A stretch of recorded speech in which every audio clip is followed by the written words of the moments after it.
அருட்பெரும் ஜோதி அருட்பெரும் ஜோதி தனிப்பெரும் கருணை அருட்பெரும் ஜோதி.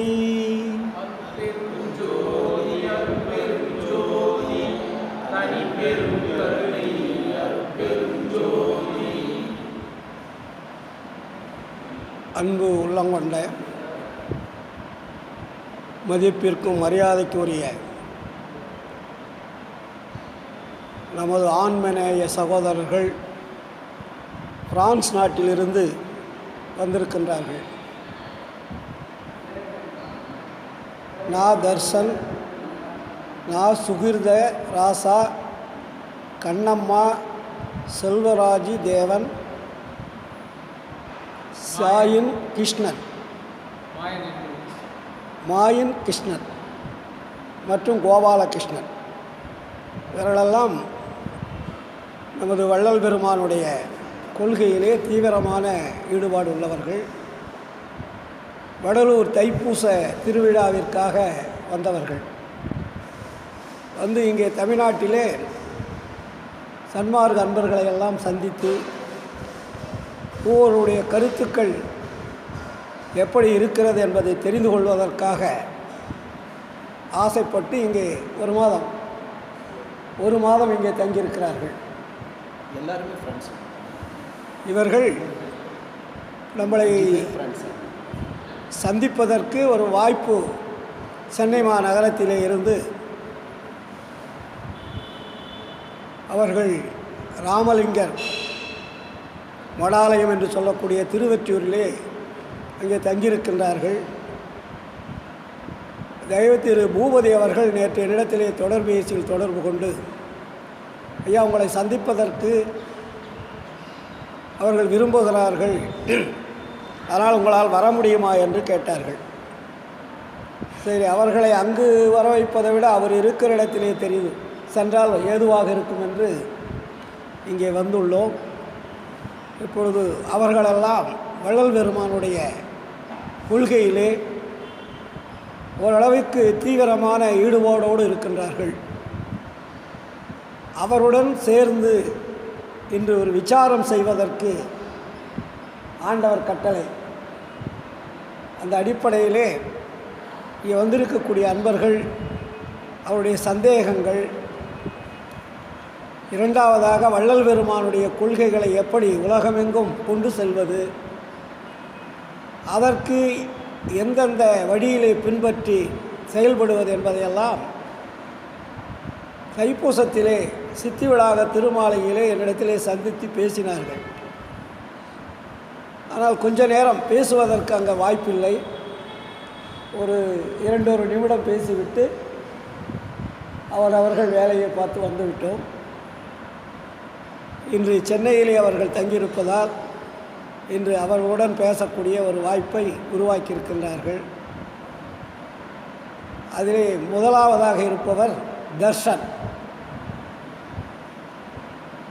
தர்ஷன், உங்களுக்கு என்ன வள்ளலாருடைய கொள்கைகளை எவ்வளோ காலமாக இருக்கீங்க? கிட்ட வாங்க, சத்தம் போட்டு பேசணும்னா கிட்ட வாங்க. எவ்வளோ காலமாக இருக்கீங்க? இப்போ தான். இந்த வடலூருக்கு வந்த ஒருபாடு தான் தெரியும், அதுக்கு முன்னாடி தெரியாது. ஓஹோ, என்ன வள்ளலாரை பற்றி உங்களுக்கு என்ன அப்படி புரியுது?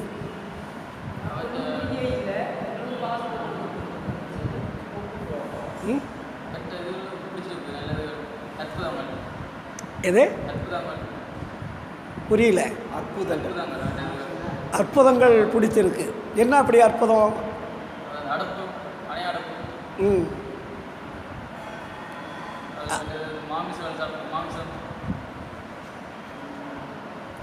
அது அற்புதம் அல்ல. உலகத்தில் மக்கள் பசியோடு இருக்கிறார்கள், பட்டினியோடு இருக்கிறார்கள். அந்த பசியை போக்க வேண்டும் என்பதற்காக ஆன்மீகவாதிகளெல்லாம் இருந்தார்கள். எல்லா மதங்கள் இருந்தது, சமயங்கள் இருந்தது, வழிபாட்டு முறைகள் நிறைய இருந்தது. ஆனால் ஏழை எளியவர்களுடைய பசியை பற்றி யாரும் கவனிக்கவில்லை. அப்போ வள்ளலார் வந்து இந்த மக்களுடைய பசிப்பினியை போக்க வேண்டும் என்பதற்காக 1867ஆம் ஆண்டு வைகாசி 11 தர்மசாலையை அவர் ஆரம்பிக்கிறார். அவர் ஏற்றி வைத்த அந்த நெருப்பு இன்றும் அணையாமல் எரிந்து கொண்டிருக்கிறது. ஏன் அணையாமல் எரிந்து கொண்டிருக்கிறதுன்னா, மக்கள் பசியுடன் வந்து கொண்டே இருக்கிறார்கள், சாப்பிட்டு கொண்டே இருக்கிறார்கள். 3 வேளையும் அங்கே அன்னம் பாலிப்பதால் அந்த அடுப்பினுடைய கனல் அணையாமல் அது அப்படியே கண்டினியூட்டி தொடர்ச்சியாக எரிந்து கொண்டிருக்கிறது. அது ஒன்று. அவர் வந்து வள்ளலாருடைய முக்கியமான நிகழ்வில் அது ஒன்று. அடுத்தது என்ன சொன்னீங்க? அது ரொம்ப பிடிச்சிருக்கு உங்களுக்கு. ஆமாம், ஏன்னா உலகத்தில் இருக்கக்கூடிய சமய மதவாதிகளெல்லாம் உயிர்கொலை செய்வதை பற்றியும் அதன் புலாலை உண்ணுவதை பற்றி யாரும் பெருசாக எடுத்துக்கல. எல்லா மதங்கள்லையுமே பார்த்தா என்ன நடக்குது? இப்போ எல்லாம் உயிர்கொலை பண்ணுறாங்க, மாமிஸ் சாப்பிட்றாங்க. ரெண்டாவது, அரசாங்கமே அதுக்கு துணையாக இருக்குது. ஒரு நாளைக்கு கோடிக்கணக்கான உயிர்கள் கொல்லப்படுகிறது. சாதாரணமான கோழி, ஆடு, பன்றி, மாடு என்பது ஒரு பக்கம் இருந்தாலும், இறைவனால் படைக்கப்பட்ட கடலில் இருக்கக்கூடிய மீன்கள், கடலில் இப்போ மீன்பிடி தொழில்னே வச்சுட்டாங்க.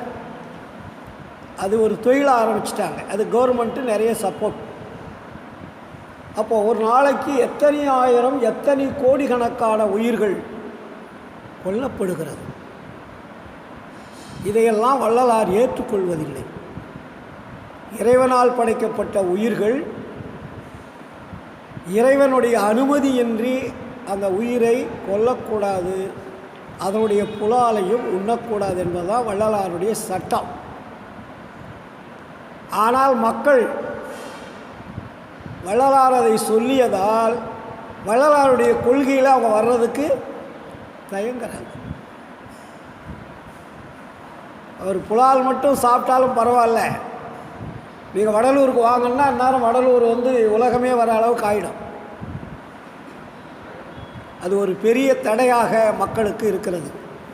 ஏன்னா இன்றைக்கி எல்லாமே படித்தவன்லேருந்து, சாதாரண மக்கள்லேருந்து, ஆட்சி செய்கிறவன்லேருந்து, ஆராய்ச்சியாளர்லேருந்து, இயற்கையை ஆராய்ச்சி செய்வதன் கூட ஒரு உயிர்கொலையை செய்வது குற்றம் என்பதை உணரவில்லை.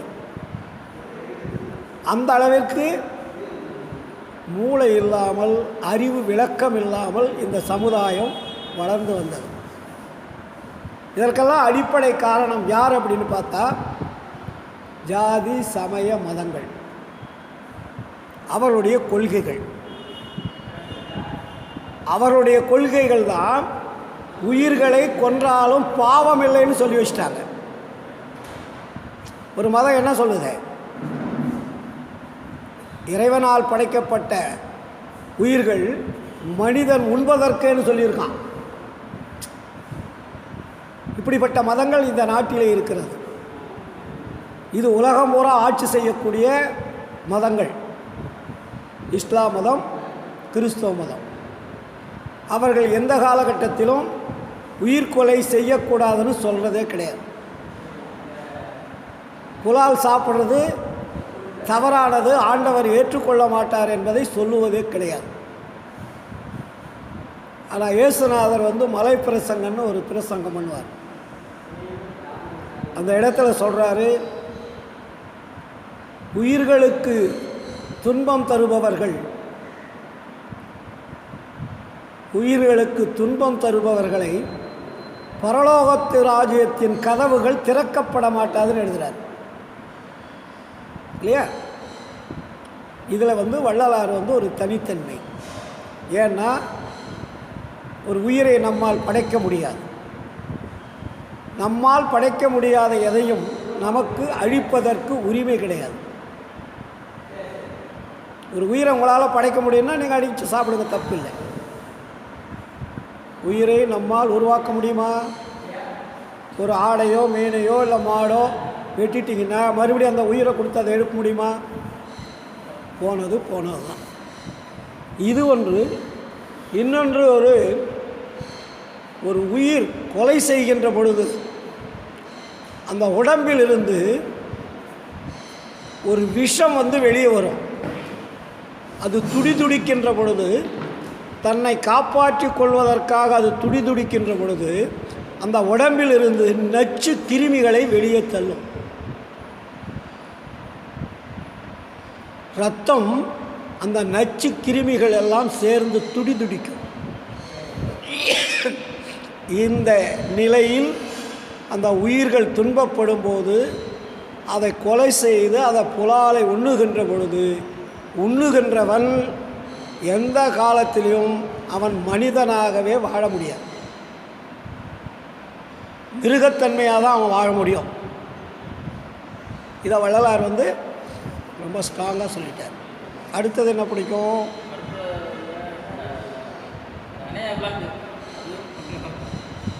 எங்கே?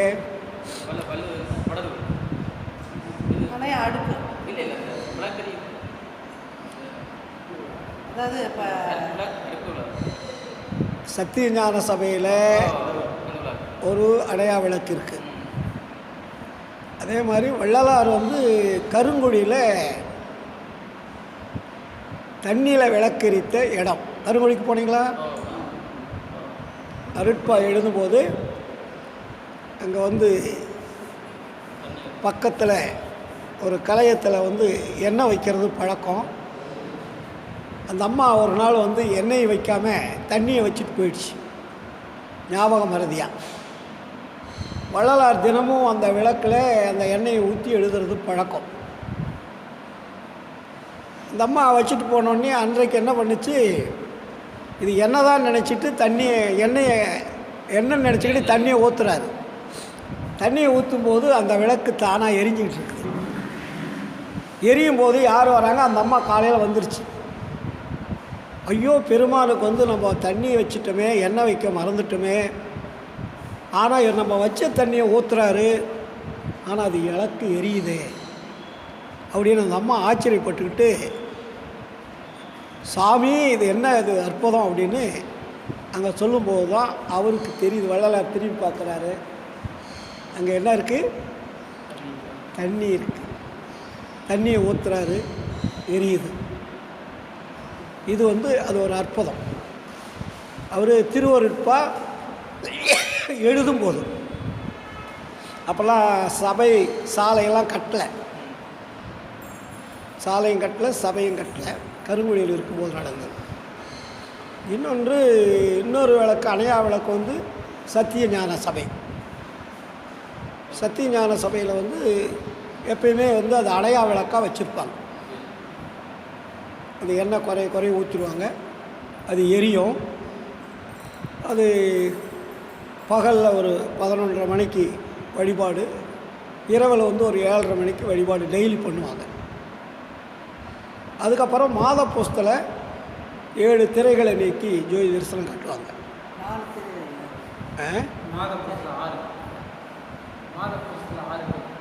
6 திரையை நீக்கி ஜோதி தரிசனம் காட்டுவாங்க. தைப்பூசத்துக்கு 7 திரையை நீக்கி ஜோதி தரிசனம் காட்டுவாங்க. இது நடைமுறைகளை வச்சுக்கிட்டு இருக்கு. இது வள்ளலார் சொன்னாரா இப்படி திரையை நீக்கி தரிசனம் காட்ட வேண்டும் என்று வள்ளலார் சொல்லியிருக்கிறார்னா வள்ளலார் எங்கேயும் சொல்லலை.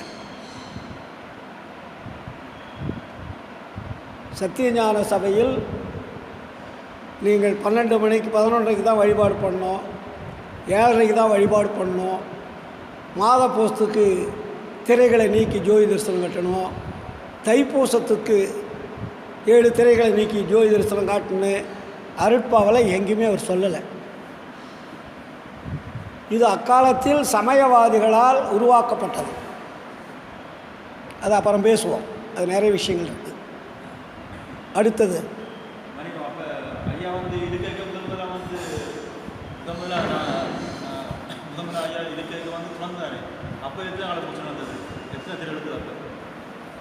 வள்ளலார் திரையை வைக்கல. அருட்பா கேட்டால் அவர் கொடுக்காதே போயிட்டார்.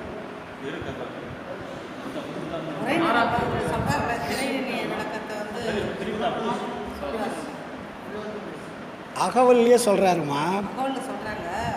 ஆனால் திரை நீக்குவது ஆன்மாவை மறைத்து கொண்டிருக்கக்கூடிய திரையை நீக்கணும். நீங்கள் சத்தியஞான சபையில் போய் ஆண்டவருக்கு போய் மறைப்பு எது?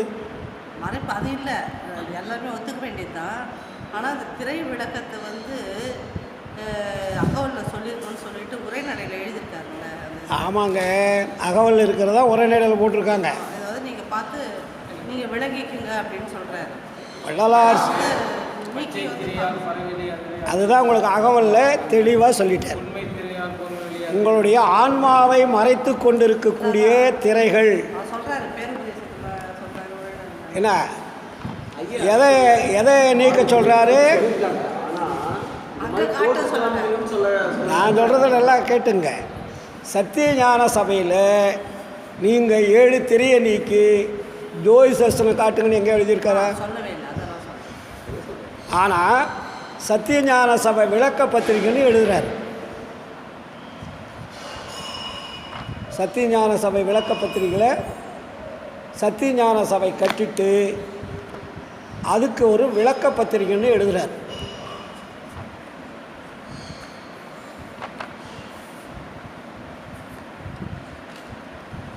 அந்த விளக்க பத்திரிகையில் என்ன எழுதுகிறாரு படிச்சிங்களா? நீங்கள் படிச்சிருக்கீங்களா? இல்லை, அதில் எழுதியிருக்காரு நம்ம ஆன்மாவை பார்த்து கொண்டிருக்கக்கூடிய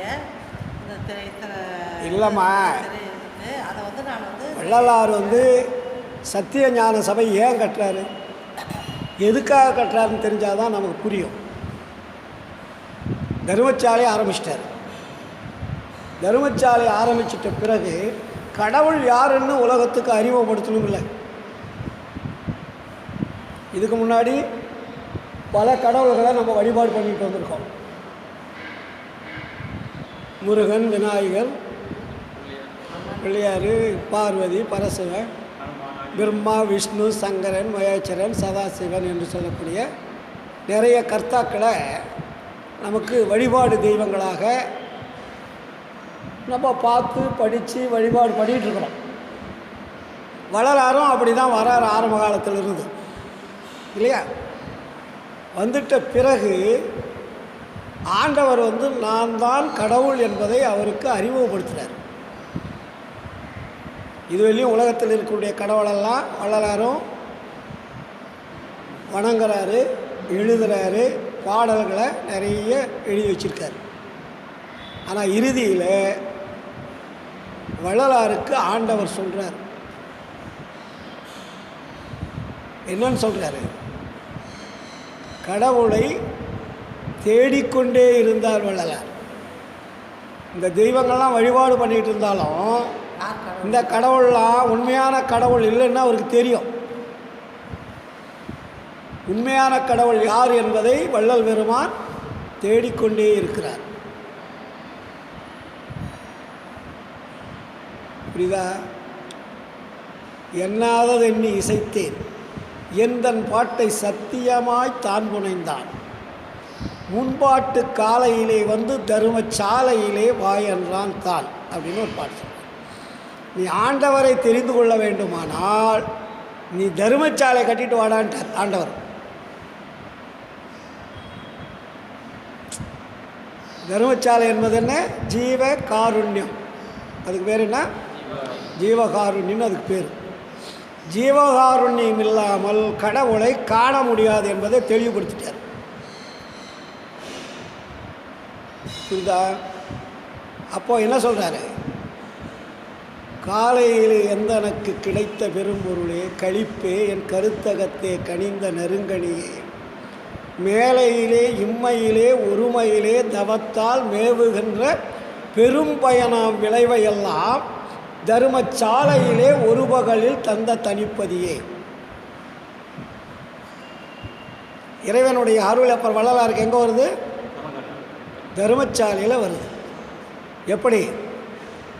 மேலையிலே இம்மையிலே ஒருமையிலே. இப்படிலாம் நம்ம ஞானிகள்லாம் வந்திருக்காங்க. அவங்களெல்லாம் பல ஆண்டுகளாக தவம் செஞ்சுருக்கிறாங்க இல்லையா? மேலையிலே இம்மையிலே ஒருமையிலே தவத்தால் மேவுகின்ற பெரும் பயனா விளைவையெல்லாம் இப்படியெல்லாம் செஞ்சிட்ருக்கிறவங்களுக்கெல்லாம் காட்டாத இறைவன் எனக்கு ஒரு செகண்டில் காட்டிட்டாருன்றார்.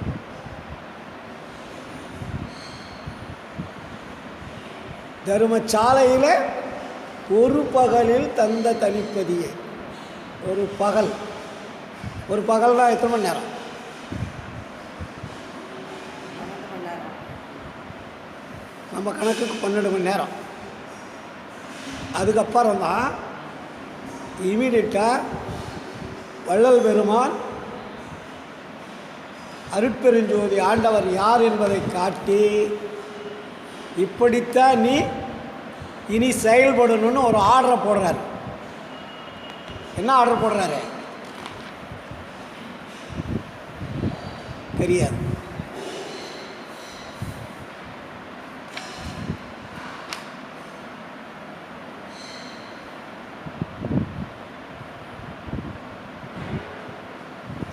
அதுக்கு முன்னாடியெல்லாம் அருட்பெருஞ்சோதி ஆண்டவரை பற்றி ஐயா சொல்லலை. தர்மசாலை கட்டுறதுக்கு சொல்லலை. அதுக்கப்புறம் என்ன பண்ணுறாரு, அற்புத பத்திரிகைன்னு ஒரு பத்திரிகை வெளியிடுறாரு. அதில் என்ன சொல்கிறாரு படிக்கிறீங்களா இல்லையாலாம்? இன்னும் படிக்கலையா? அவங்களாம் படிக்கல. உலகத்தினிடத்தே பெறுதற்கு மிகவும் அருமையாகிய மனித தேக பெற்ற நண்பர்களே,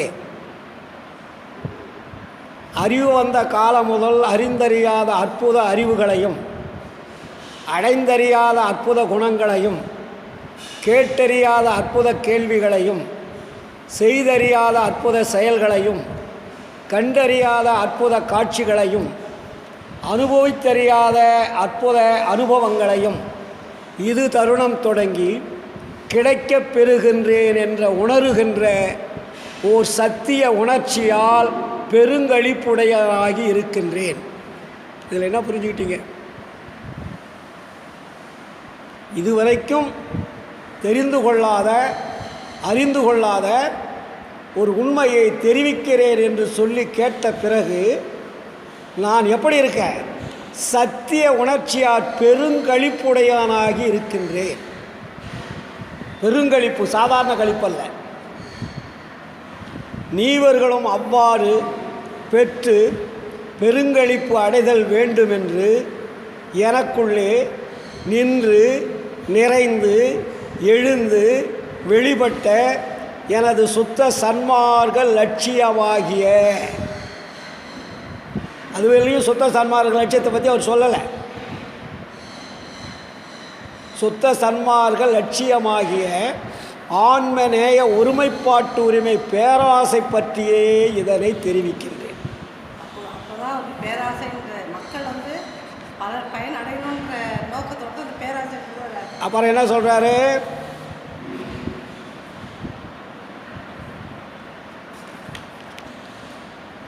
இயற்கையைத்தானே விளங்குகின்றவர் உள்ளவர் என்றும் ஆண்டவருக்கு எப்படி அட்ரஸ் கொடுக்குறார் பாருங்கள். இது வெளியும் சொல்லிட்டு வந்த ஆண்டவர் வேறு. இப்போ வள்ளலார் சொல்லக்கூடிய ஆண்டவர் எப்படி இருக்கிறார் என்பதை சொல்கிறார். இயற்கையைத்தானே விளங்குகின்றவராய் உள்ளவர் என்றும் இயற்கைத்தானே உள்ளவராய் விளங்குகின்றவர் என்றும் இரண்டும் படாத பூரண இன்பமானவர் என்றும் எல்லா அண்டங்களையும் எல்லா உலகங்களையும் எல்லா பதங்களையும் எல்லா சக்திகளையும் எல்லா சத்தர்களையும் எல்லா கலைகளையும் எல்லா பொருள்களையும் எல்லா தத்துவங்களையும் எல்லா தத்துவிகளையும் எல்லா உயிர்களையும் எல்லா செயல்களையும் எல்லா இச்சைகளையும் எல்லா ஞானங்களையும் எல்லா பயன்களையும் எல்லா அனுபவங்களையும் மற்ற எல்லாவற்றையும் உலகத்தில் இருக்கிறத ஒன்றை கூட விட்டு வைக்கல. தமது திருவருள் சக்தியால் தோற்றுவித்தல், வாழ்வித்தல், குற்றம் நீக்குவித்தல், பக்குவம் வருவித்தல், விளக்கம் செய்வித்தல் முதலிய பெருங்கருணை பெரும் தொழில்களை இயற்றுவிக்கிறவர் என்றும். இதுக்கு முன்னாடி நீங்கள் சொன்ன கடவுள்லாம் அன்ஃபிட்டுன்ட்டார். இந்த உலகங்களும் அண்டங்களும் அணுக்களும் உயிர்களும் இயற்கைகளும் கிரகங்களும் அத்தனையும் படைத்தல், அதான் சொல்கிறாரு, தோற்றுவித்தல், வாழ்வித்தல், குற்றம் நீக்குவத்தல், பக்குவம் வருவித்தல், விளக்கம் செய்வித்தல், 5 தொழில். இந்த 5 தொழில்களையும் யார் செய்கிறாங்க?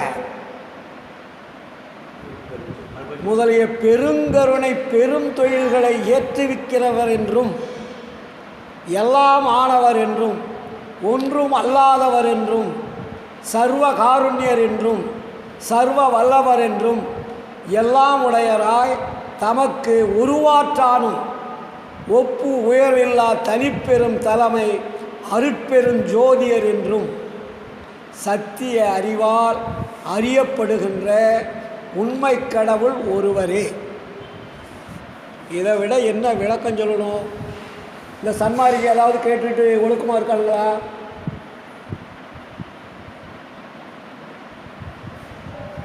இத்தனை அண்டங்களையும் உலகங்களையும் எல்லாவற்றையும் இயக்கக்கூடிய மாபெரும் சக்தி வாய்ந்த ஒரு பேர் ஒளி. அந்த ஒளிக்கு பேர் தாண்டா அருட்பெருஞ்சோதி அப்படின்னு தெளிவுபடுத்திட்டார். அது எப்படி தெரிஞ்சுக்கிட்டாரா? சத்திய அறிவால் அறியப்படுகின்ற பொய்க்கடவுள் அல்ல, உண்மை கடவுள் ஒருவரே. அகம் புற முதலிய எவ்விடத்தும் நீக்கமின்றி நிறைந்த சுத்த மெய் அறிவு என்னும் பூரண பொதுவெளியில் அறிவார் அறியும் வண்ணங்கள் எல்லாமாகி விளங்குகின்றார். எளிய தமிழ் தானே. இந்த தமிழில் புரிஞ்சிக்கலன்னா வள்ளலாருடைய கொள்கையை பின்பற்றவர்களுக்கு நம்ம என்ன சொல்கிறது?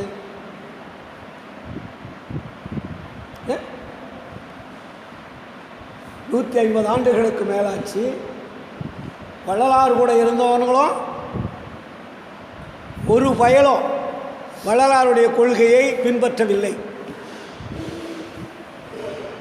அவர் கூட இருந்தவங்களாம் பெரிய படித்தவர்கள் தான், சாதாரண ஆளும் கிடையாது. வள்ளலார் கூட இருந்தவங்க பேராசிரியர்லேருந்து பன்மொழி புலவர்லேருந்து இலக்கியம் தெரிந்தவர்கள், வேதங்கள் தெரிந்தவர்கள், ஆகமங்கள் தெரிந்தவர்கள், புராணங்கள் தெரிந்தவர்கள், இத்தனை பேர் வள்ளலார் கூட இருந்தானுங்க. ஆனால் ஒரு பயலும் வள்ளலார் சொல்லிய உண்மை கடவுள் இதுதான் என்பதை அவருடைய அறிவு வேலை செய்யவில்லை. அவங்களுக்கு அப்பயும் கொட்டையை போட்டுக்கிட்டு பட்டையை போட்டுக்கிட்டு நாமத்தை போட்டுக்கிட்டு சமய மத வழிபாட்டில் தான் இருந்தாங்க. வள்ளலார் சொன்னதை அவர்களால் ஏற்றுக்கொள்ள முடியவில்லை, பின்பற்ற முடியவில்லை, அவர்களுக்கு புரியவில்லை. புரியுதுங்களா? அவ்வாறு விளங்குகின்ற ஒருவரே ஆகிய கடவுளை, அப்படியே இருக்கக்கூடிய அந்த அருட்பெருஞ்சோதி ஆண்டவரை இவ்வுலகத்தினிடத்தே அவர் எங்கே இருக்காரு? பல கோடி அண்டங்களை இயக்கிக் கொண்டு அருட்பெரு வெளி என்ற இடத்தில் கண்ணுக்கு தெரியாமல் இயங்கிக் கொண்டிருக்கக்கூடிய ஒரு பேரொளியை வள்ளலார் என்ன பண்ணுறாரு? உலக அதிசயம் சார், இதெல்லாம் இந்த சன்மார்க்கத்தில் இருக்கிறவங்களுக்கு புரியாது சார். இப்போ சொன்னால் கேட்க மாட்டாங்க. உங்களை மாதிரி வெளியூர்லேருந்து வெளிநாட்டிலேருந்து வரணும், அறிவு தெளிவு ஏற்பட்டு வருவாங்க. இவங்களை நம்பி பிரயோஜனம் கிடையாது. வள்ளலார் அப்பயே சொன்னார், சொல்லுகின்றேன் கேட்க மாட்டீர்கள், கிழக்கே இருந்தும் மேற்கே இருந்தும் தெற்கே இருந்தும் வருவார்கள், சொல்லுவார்கள், அப்பொழுதாவது கேளுங்கள். அந்த அளவுக்கு அறிவு மழுங்கி இருக்கிறது இந்த நாடு, இந்த தமிழ்நாடு. புரியுதுங்களா? அங்கே சொல்கிறாரு, அவ்வாறு விளங்குகின்ற ஒருவரே ஆகிய கடவுளை இவ்வுலகத்தினிடத்தே ஜீவர்கள் அறிந்து அன்பு செய்து அருளை அடைந்து அழிவில்லாத சத்திய சுகபூரண பெருவாழ்வை பெற்று வாழாமல்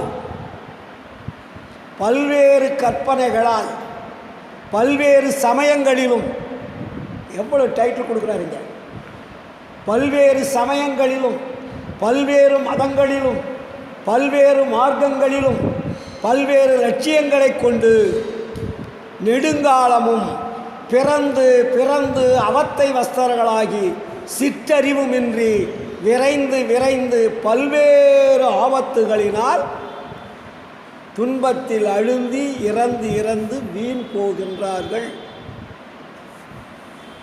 உலகம் தோன்றிய காலத்திலிருந்து இந்த மனிதர்கள் உயர்ந்த அருளை பெறுவதற்கு இறைவனால் படைக்கப்பட்ட மனிதர்கள் அருளை பெற்று இறைவனோடு இரண்டர கலக்க வேண்டிய தகுதி பெற்றவர்கள். அந்த தகுதி பெற்ற மனிதன் எவ்வளவு தாழ்ந்த நிலையில் இருக்கிறான். ஏன் அப்படி அவன் போனான்? மனிதன் இந்த தாழ்ந்த நிலைக்கு போவதற்கு யார் காரணம்? அதிலே அவர் சொல்கிறார் இல்லையா, பல்வேறு சமயங்களிலும் பல்வேறு மதங்களிலும் பல்வேறு மார்க்கங்களிலும் பல்வேறு லட்சியங்களை கொண்டு நெடுங்காலம், இன்றைக்கு நேற்று அல்ல, பல்லாயிரம் ஆண்டுகளாக அவத்தை வசத்தர்களாகி இறந்து இறந்து வீண் போயிடும் இல்லையா? அப்புறம் என்ன சொல்கிறாரு, இனி இவ்வளவு நாள் நடந்து போச்சு, இனிமேல் இஜீவர்கள் விரைந்து விரைந்து இறந்து இறந்து வீண் போகாமல், எவ்வளோ அழகாக குழந்தைக்கு சொல்கிற மாதிரி சொல்கிறார். உண்மை அறிவு நமக்கு என்ன வேணும்? உண்மை அறிவு, உண்மை அன்பு, உண்மை இரக்கம் முதலிய சுபகுணங்களை பெற்று நற்செய்கை உடையவர்களாய் எல்லா சமயங்களுக்கும் எல்லா மதங்களுக்கும் எல்லா மார்க்கங்களுக்கும் உண்மை பொது நெறியாக விளங்கும் சுத்த சன்மார்க்கத்தை பெற்று பேரின்ப சித்தி பெருவாழ்வில் பெரும் சுகத்தையும் பெரும் களிப்பையும் அடைந்து வாழும் பொருட்டு என்ன பண்ணுறாரு? அவ்வளோதான் சொல்லிட்டு நம்மெல்லாம் சுத்த சன்மார்க்கத்தை பின்பற்றி வாழ வேண்டும் என்றால் என்ன செய்யணும்? போடுறார் பாருங்க ஒரு அருமையான வார்த்தை.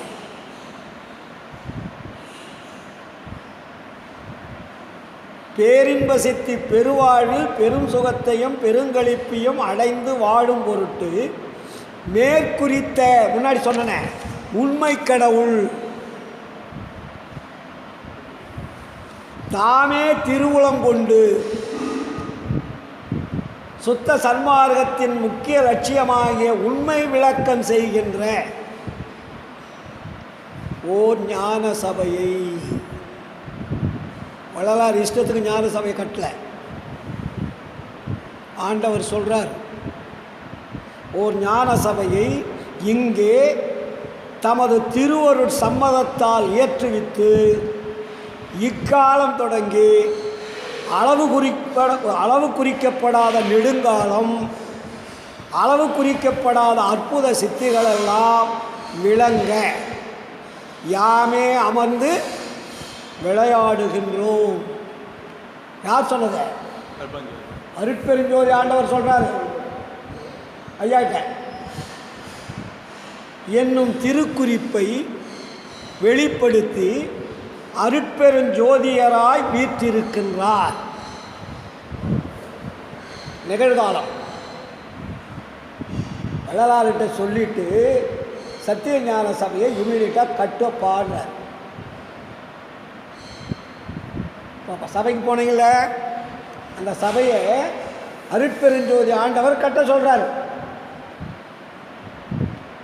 கட்டிட்டா அடியிற் குறித்த தருணம் தொடங்கி வந்து வந்து தரிசிக்க பெறுவீர்களாகி கருதிய வண்ணம் பெற்று கழிப்படைவதுமன்றி இறந்தவர்கள் உயிர் பெற்றெழுதல் மூப்பினர் இளமையை பெற்று நிற்றல் முதலிய பல்வகை அற்புதங்களை பெருங்களிப்பு அடைவீர்கள். சத்தியஞான சபையை வள்ளலார் இஷ்டத்துக்கு கட்டல, வள்ளலாருக்கு வரைபடம் கொடுத்தவரை அருட்பெருஞ்சோதி ஆண்டவர் தான்.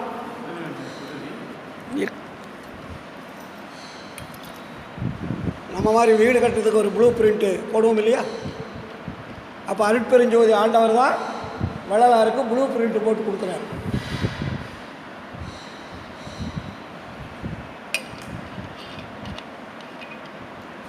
அந்த பிரிண்ட்டை வச்சு வள்ளலார் என்ன பண்ணுறாரு? எண்கோண வடிவமாக ஒரு சபையை கட்டுறார். நீங்கள் போய் பார்த்தீங்களா? அதுக்கு என்ன எண்கோண வடிவம்னு பேர். ஏன் எண்கோண வடிவமாக வைக்கணும்? எல்லாம் கோயில் மாதிரி கட்டிட்டு போகலாம் இல்லை? வள்ளலார் ஏன் எண்கோணமாக? சத்திய ஞான சபையை கட்டுறார். கட்டிட்டு இருப்ப பிறகு சத்திய ஞான சபை விளக்க பத்திரிகைன்னு ஒன்று எழுதுகிறார். இதெல்லாம் நீங்கள் படிக்கணும். படித்தாதான் கடவுளுடைய உண்மை என்னவென்று நமக்கு தெரியும். கடவுளுடைய உண்மை தெரியாமல் எவ்வளவுதான் வாழ்ந்தாலும் பிரயோஜனம் இல்லை, பெஸ்ட். ஏன்னா நமக்கு அப்பா அம்மா யாருன்னு தெரியாதுன்னு வாழ்ந்து என்ன பிரயோஜனம்? அப்பா அம்மா தெரியாதவங்களுக்கு பேர் என்ன? சூப்பர், அனாதைகள்னு பேர். நம்ம அப்படி தான் இருக்கிறோம். நம்ம எல்லாருமே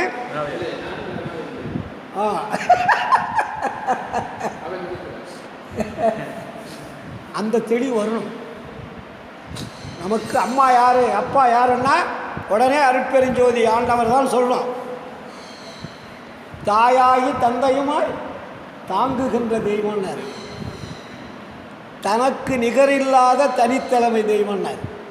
தனக்கு நிகர் கிடையாது, வேறு தெய்வம் அதுக்கு ஈடு இணை கிடையாது. ஏன்னா அவங்க அருட்பெருஞ்சோதி ஆண்டவருடைய இல்லத்தில் தான் நம்ம வந்தோம். நம்ம வந்த இடம் தெரிஞ்சாதான் திரும்பி போகிற இடம் நமக்கு தெரியும். நமக்கு வந்த இடம் தெரியாத இருக்கிறவரையும் போகிற இடம் கிடைக்காது. போகிற இடம் தடை தான். ஏன்னா நமக்கு வந்தவங்க பூரா தப்பான வழியை காமிச்சிட்டாங்க. நமக்கு முன்னாடி இருந்த சமய மதவாதிகளெல்லாம் தவறான வழியை காட்டிவிட்டார்கள்.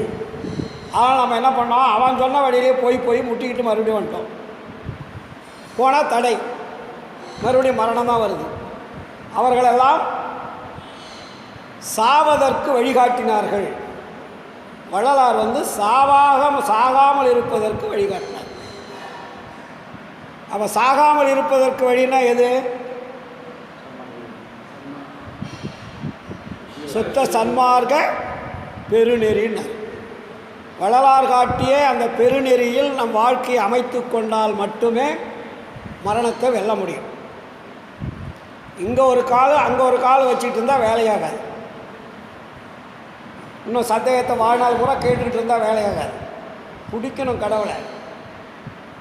ஒரு தான் என்னுடைய அப்பா அப்படின்னா அப்பாவை நீங்கள் மாற்ற முடியுமா சார்? யார் வேணாலும் மாற்றலாம். அப்பா அம்மாவை மாற்ற முடியுமா? அப்போ நம்ம அப்பா அம்மா யாருன்னே தெரியாத வாழ்ந்துட்டு இருக்கோம். கண்டவன்லாம் சொல்கிறான் அப்பா அம்மானா, அவன்லாம் நீங்கள் அப்பா அம்மான்னு போய் வணங்குறீங்க. ஒருத்தன் இயேசுன்றான், ஒருத்தன் அல்லான்றான், ஒருத்தன் சிவன்றான், ஒருத்தன் பெருமாள்ன்றான், ஒருத்தன் முருகன்றான், ஒருத்தன் விநாயகர்ன்றான், ஒருத்தன் ஐயப்பன்றான். எந்த தெய்வையா உனக்கு அப்ப? எந்த தெய்வத்தை நீங்கள் உண்மையாக நம்பக்கூடிய தெய்வமாக இருக்கிறது? எல்லாமே குப்பைகள். நான் சொல்லலை. அதுக்கு பேர் என்ன? குப்பைகள். சாதாரண வார்த்தை இல்லை அது. குப்பைகள் சொல்கிறார். அதை சாத்திர குப்பைகள்னார். வேத ஆகமங்கள் என்று வீண்வாதம் ஆடுகின்றீர், வேதாகமத்தின் விளைவரி சூதாக சொன்னதனால் உண்மை வெளி தோன்ற உரைக்கவில்லை, என்ன பயனோ இவை?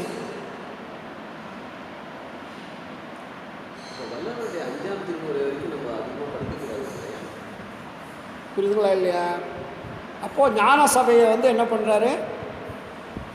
ஆண்டவருடைய கட்டளை பிரகாரம் தான் ஞான சபை கட்டுறார். ஏன்னா நீங்கள் வெளிநாட்டில் இருக்கிறதுனால இதை நீங்கள் அவசியம் தெரிஞ்சுக்கணும். ஒடுக்க நிலையை பற்றி தான் நிறைய எழுதியிருக்காங்க, நீங்கள் படிச்சுட்டு இருக்கிறீங்க இல்லையா? சத்திய ஞான சபை எண்கோண வடிவமாக கட்டுறார்.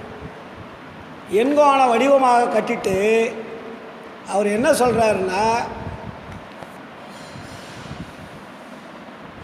அன்புடைய நம்மவர்களுக்கு வந்தனம். ஞான சபையை கட்டியாச்சு. இன்று தொடங்கி டைட்டில் பூரா மாற்றுறார். அதுக்கு முன்னாடி வேத சன்மார்க்கம், ஷடாந்த சன்மார்க்கம் இப்படிலாம் வச்சுருந்தார். அதெல்லாம் தூக்கி அப்புறப்படுத்திட்டு சபையை கட்டின உடனே டைட்டில் மாற்றுறார். இன்று தொடங்கி சபைக்கு சமரச சுத்த சன்மார்க்க சத்திய ஞான சபை என்றும், சாலைக்கு சமரச சுத்த சன்மார்க்க சத்திய தர்மசாலை என்றும், சங்கத்திற்கு சமரச சுத்த சன்மார்க்க சத்திய சங்கம் என்றும் பெயர் வழங்குதல் வேண்டும். டைட்டில் பூரா மாற்றிட்டார். ஆச்சுங்களா? அடுத்தது என்ன சொல்கிறாரு, இன்று தொடங்கி சபையை ஃபினிஷ் பண்ணியாச்சு. ஒரு ஆர்டர், இப்படித்தான் அதை நிர்வாகம் பண்ணணும்னு ஒரு ஆர்டர் போடுறாரு. இன்று தொடங்கி அருட்பெருஞ்சோதி ஆண்டவரது அருட்பெரும் சித்தி வெளிப்படும் வரைக்குன்னு ஒரு வார்த்தை போட்டார். சபையை கட்டிட்டாரு. அருட்பெரும் சித்தி அங்கே வரணும் இல்லை? சித்தின்னா அருட்பெருஞ்சோதி ஆண்டவர் வரணும்.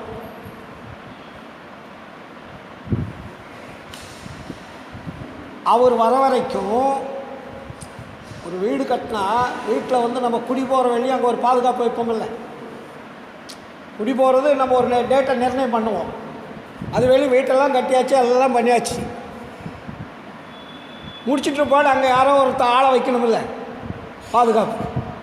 இங்கே வள்ளலார் சொல்கிறாரு, அருட்பெரு சித்தி வெளிப்படும் வரைக்கும் ஞான சபைக்குள்ளே தகர கண்ணாடி விளக்கு வைத்தல் வேண்டும். சாதாரண தகர கண்ணாடி விளக்கு வைத்தல் வேண்டும். பித்தளை முதலியவற்றால் செய்த குத்து விளக்கு வேண்டாம். ஏன்னா எல்லா வீட்லேயும் சாமிக்கு குத்து விளக்கு தான் வச்சுருப்பானுங்க. பித்தளை, தங்கத்தில், வைரத்தில் வசதிக்கு இந்த மாதிரி வைப்பாங்க. வெள்ளியில் இங்கே ஆர்டர் போட்டார், அது மாதிரி விளக்கெல்லாம் இங்கே வைக்கக்கூடாது. தகர கண்ணாடி விளக்கு வைத்தல் வேண்டும். மேலேற்றுகிற குளோப்பு முதலிய விளக்குகளும் வேண்டாம். தூக்கி விடுறோமில்ல ராந்தல்ல, மேலே தூக்கிறது இறக்கிறது, இது மாதிரி இருக்கக்கூடாது. தகர கண்ணாடி விளக்கு வைக்கும் காலத்தில் தகுதி உள்ள நம்மவர்கள் தேக சுத்தி கரண சுத்தி உடையவர்களாய் திருவாய்ப்படி புறத்தில் இருந்து கொண்டு விளக்கேற்றி, வெளியில் இருக்கிறவங்க தேக சுத்தமாக இருக்கணும், ஒழுக்க நிறைஞ்சவங்களாக இருக்கணும், உயிர்கொலை பண்ணாதவங்களாக இருக்கணும். அவங்க என்ன பண்ணணுமா, அந்த விளக்கை ஏற்றி, வெளியில் விளக்கை ஏற்றிடணும். அந்த விளக்கை 12 வயதுக்கு உட்பட்ட சிறுவர் கையில் கொடுத்தாவது, 72 வயதிற்கு மேற்பட்ட பெரியர்கள் கையில் கொடுத்தாவது உட்புற வாயிலுக்கு சமீபங்களில் வைத்து வர செய்ய வேண்டும். உட்புற வாயில்னா என்ன சார்?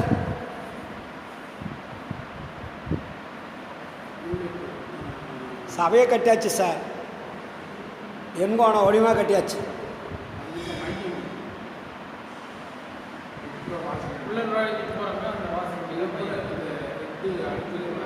எட்டு கதவுகள் இருக்குது, 8-12 ஜன்னல்கள் இருக்குது.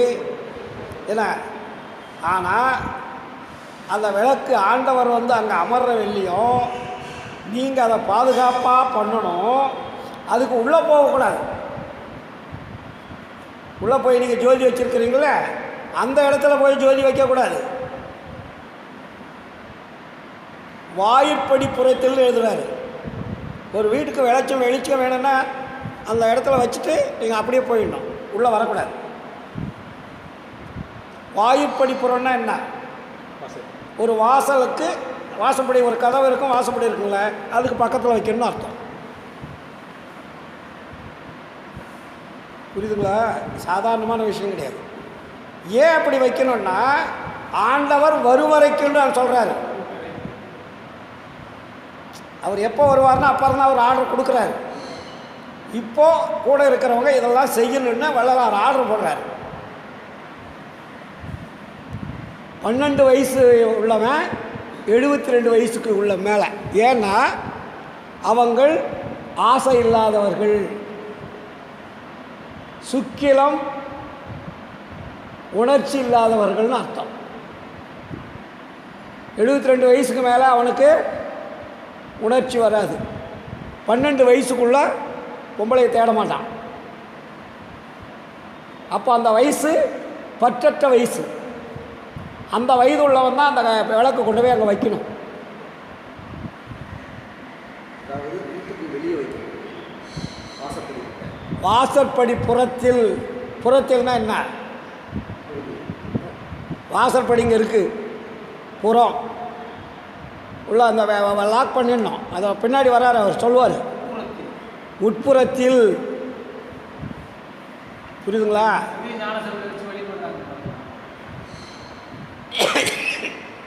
72 வயதுக்கு மேற்பட்ட பெரியர்கள் கொடுத்தாவது.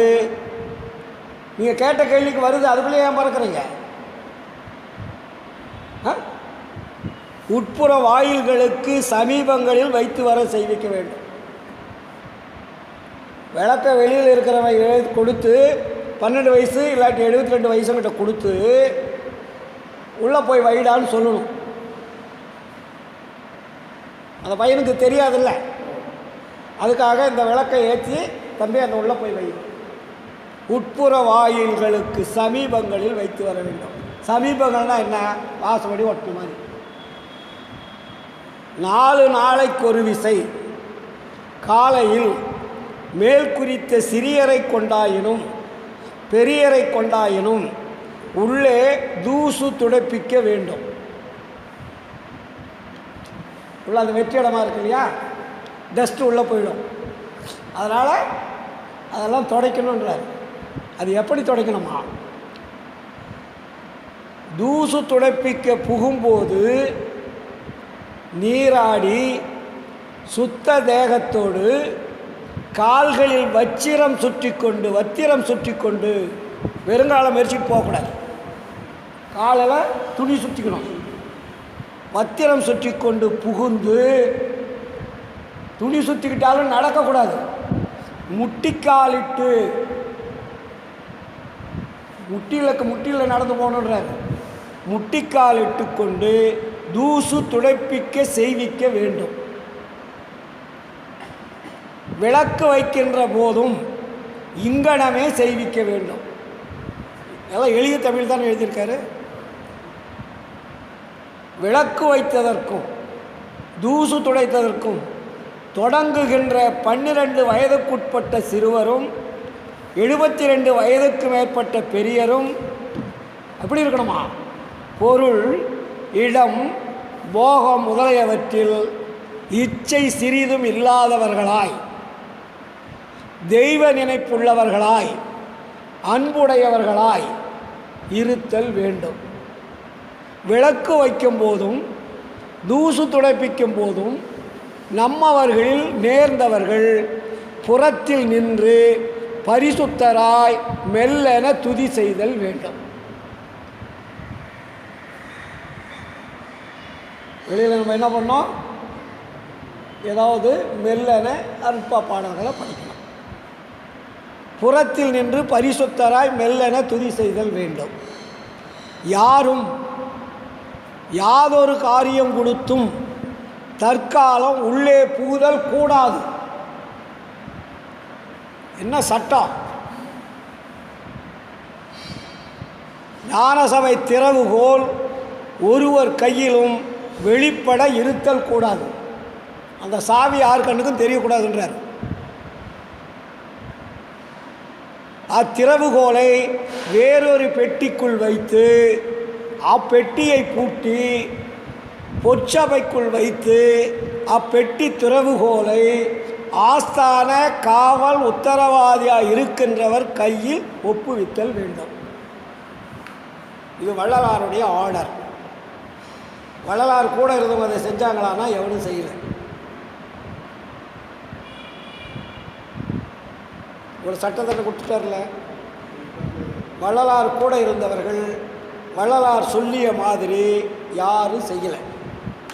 வள்ளலார் என்ன பண்ணிட்டார், கோபமாக பூட்டு போட்டுக்கிட்டு சாவி எடுத்துகிட்டு போயிட்டார் சித்தி விழாவுக்கு. தெரியுமா அது உங்களுக்கு? அதே மாதிரி பந்தல் சைவ இது தாவர உணவுன்றவனை தான் பந்தல் போட சொன்னார். இவனுங்க பேச்சு கேட்காம மாபிசந்தனை கொண்டாந்து பந்தல் போட்டாங்க இந்த சபையில். வந்து பார்த்தாரு, தெரிஞ்சுக்கிட்டாரு, துண்டை எடுத்து போட்டார், எல்லாம் எரிஞ்சு போச்சு. ஆனால் சபைக்கு எந்த விதமான சிறு ஆபத்தும் கிடையாது. அப்போ எவ்வளோ கோபம் வந்திருக்கும் வள்ளலாருக்கு. இவனுக்கிட்ட சொல்கிறதுக்கு எவ்வளோ வேதனைப்பட்டிருப்பார். சொல்லக்கூடாது, அவ்வளோ கருணையாக அந்த மனசுக்குள்ளேயே போட்டு வெந்துக்கிட்டு இருக்கிறார். சித்தி பெற்ற பிறகு, சித்தி பெறுவதற்கு முன்னாடி பேருபதேசத்தில் விளக்கம் கொடுக்குறார். இன்னும் 10-15 நாட்கள் சாலைக்கு போகும் கொஞ்ச தினத்தில் நாங்கள் சொல்லுவது போல் கேளுங்கள்னு எழுதுகிறார். பேருபதேசம் படிச்சிங்களா? படிக்கல. நிறைய விஷயம் இருக்காது. இதெல்லாம் சாதாரண உரைநடை பகுதியிலேயே தெளிவாக எழுதியிருக்கார். அப்போது வள்ளலார் சத்தியஞான சபையினுடைய அமைப்பு எப்படி வச்சார்னா, இப்போ இருக்கிற மாதிரி ஒரு பக்கமாக ஜோதி தரிசனம் காட்டுறதெல்லாம் கிடையாது. அவருடைய எண்ண பிரகாரம், அவர் இறைவன் கட்டளை பிரகாரம். அப்படி இருந்தால் எல்லா கதையும் சாத்திட்டு ஒரு பக்கம் கதை வச்சுருக்கலாம் இல்லை? இப்போ பாருங்கள், சபையில் 8 கதவு இருக்கும். 8 கதவுகளும் திறந்திருக்க வேண்டும். அதுக்கு பாட்டு ஆதாரம் இருக்குது. வருவார் அழைத்து வாடி வடலூர் வடதிசைக்கே வந்தால் பெறலாம் நல்ல வரமே. திருவார் பொன்னம்பலத்தை செழிக்கும் குஞ்சிதபாதர் சிவபத பரம்போதர் தெய்வ சபாநாதர் வருவார் அழைத்து வாடி வடலூர் வடதிசைக்கே. ஏன்னா இறைவனை கூப்பிடுறார். இறைவன் வந்தால் தானே நீங்கள் நலம் பெற முடியும். இறைவன் இல்லாத வெறும் சபையை நீங்கள் வழிபட்டு என்ன பண்ணுவீங்க? அப்போ இறைவன் அங்கே சபையில் உட்காரணும். அப்போ சொல்கிறாரு, அங்கு ஒரு அம்பலம் உண்டு சிதம்பரத்தில். அங்கே சிதம்பரம் ரகசியம் வச்சுருக்கான்ல, அங்கே ஒரு பக்கம்தான். ஒரு பக்கத்துலேருந்து எல்லோரும் பார்க்கணும். நெருக்கம் தாங்க முடியாது, பிடிச்சிக்கிட்டு தான் பார்க்கணும். அதுக்கு வள்ளலார் சொல்கிறாரு, அங்கு ஒரு அம்பலம் உண்டு, இங்கு 8 அம்பலம் உண்டு என்று சொன்னால் வருவார் அழைத்து வாடி வடலூர் வடதிசைக்கே. இடுக்கில் இருப்பதென்ன? அங்கே இடுக்கில் இருந்து நீ மக்களுக்கு காட்சி கொடுக்குற. இதைவிட பெருவெளி இருக்குதென்றால் இங்கே வருவார் அழைத்து வாடி வடலூர் வடதிசைக்கே. வடலூருக்கு பேர் என்ன? பெருவெளின்னு பேர். என்னுடைய கோபம், என்னுடைய வேட்கை, வள்ளலார் சொன்ன மாதிரி சத்திய ஞான சபை வழிபாடு இன்று வரையில் நடக்கவில்லை. ஒரு பக்கத்தில் போய் ஜோதி தரிசனம் காட்ட வேண்டிய அவசியமே இல்லை. கோயில் மாதிரி ஆயிடுச்சா? அந்த பெருவெளியில் எங்கே இருந்து பார்த்தாலும் மக்களுக்கு ஜோதி தரிசனம் தெரியணும். அதுக்காக தான் எண்கோள வடிவமாக கட்டியிருக்கார். 8 திக்கு. 8 திக்கிலிருந்து வரக்கூடிய மக்கள் எங்கிருந்து பார்த்தாலும் ஜோதி தரிசனம் தெரியணும். அதுக்கு பேர் ஞான சிங்காதன பீடன்னு பேர். அந்த மேடை இப்போ நீங்கள் வச்சுருக்கிற ஜோதி காட்டுறாங்கல்ல, அதுக்கு பேர் ஞான சிங்காதன பீடம், பீடன்னு பேர். அந்த பீடத்துக்கு மேலே அருட்பெருஞ்சோதி ஆண்டவர் அமரணும். இன்னொன்று பார்த்தீங்கன்னா, சித்தி பெற்றார் இல்லையா மேட்டுக்குப்பத்தில், வள்ளலாருடைய விருப்ப பிரகாரம் சத்திய ஞான சபைக்குள்ளே தான் அவர் நுழைஞ்சிருக்கணும். சத்திய ஞான சபைக்குள்ளே தான் அவர் நுழைஞ்சிருக்கணும். அவருடைய ஃபஸ்ட்டு ஆர்டர். இறைவன் அங்கே தான் இவரும் அவரையும் கலக்கணும். எங்கே? சத்திய ஞான சபைக்குள்ளே. இங்கே வழிபாட்டு முறைகளும் அவர்கள் சொல்லியதை கேட்காததனால் ஆண்டவர் என்ன பண்ணிட்டாரு, வள்ளலார் இருக்கிற இடத்துக்கு போயிட்டார்.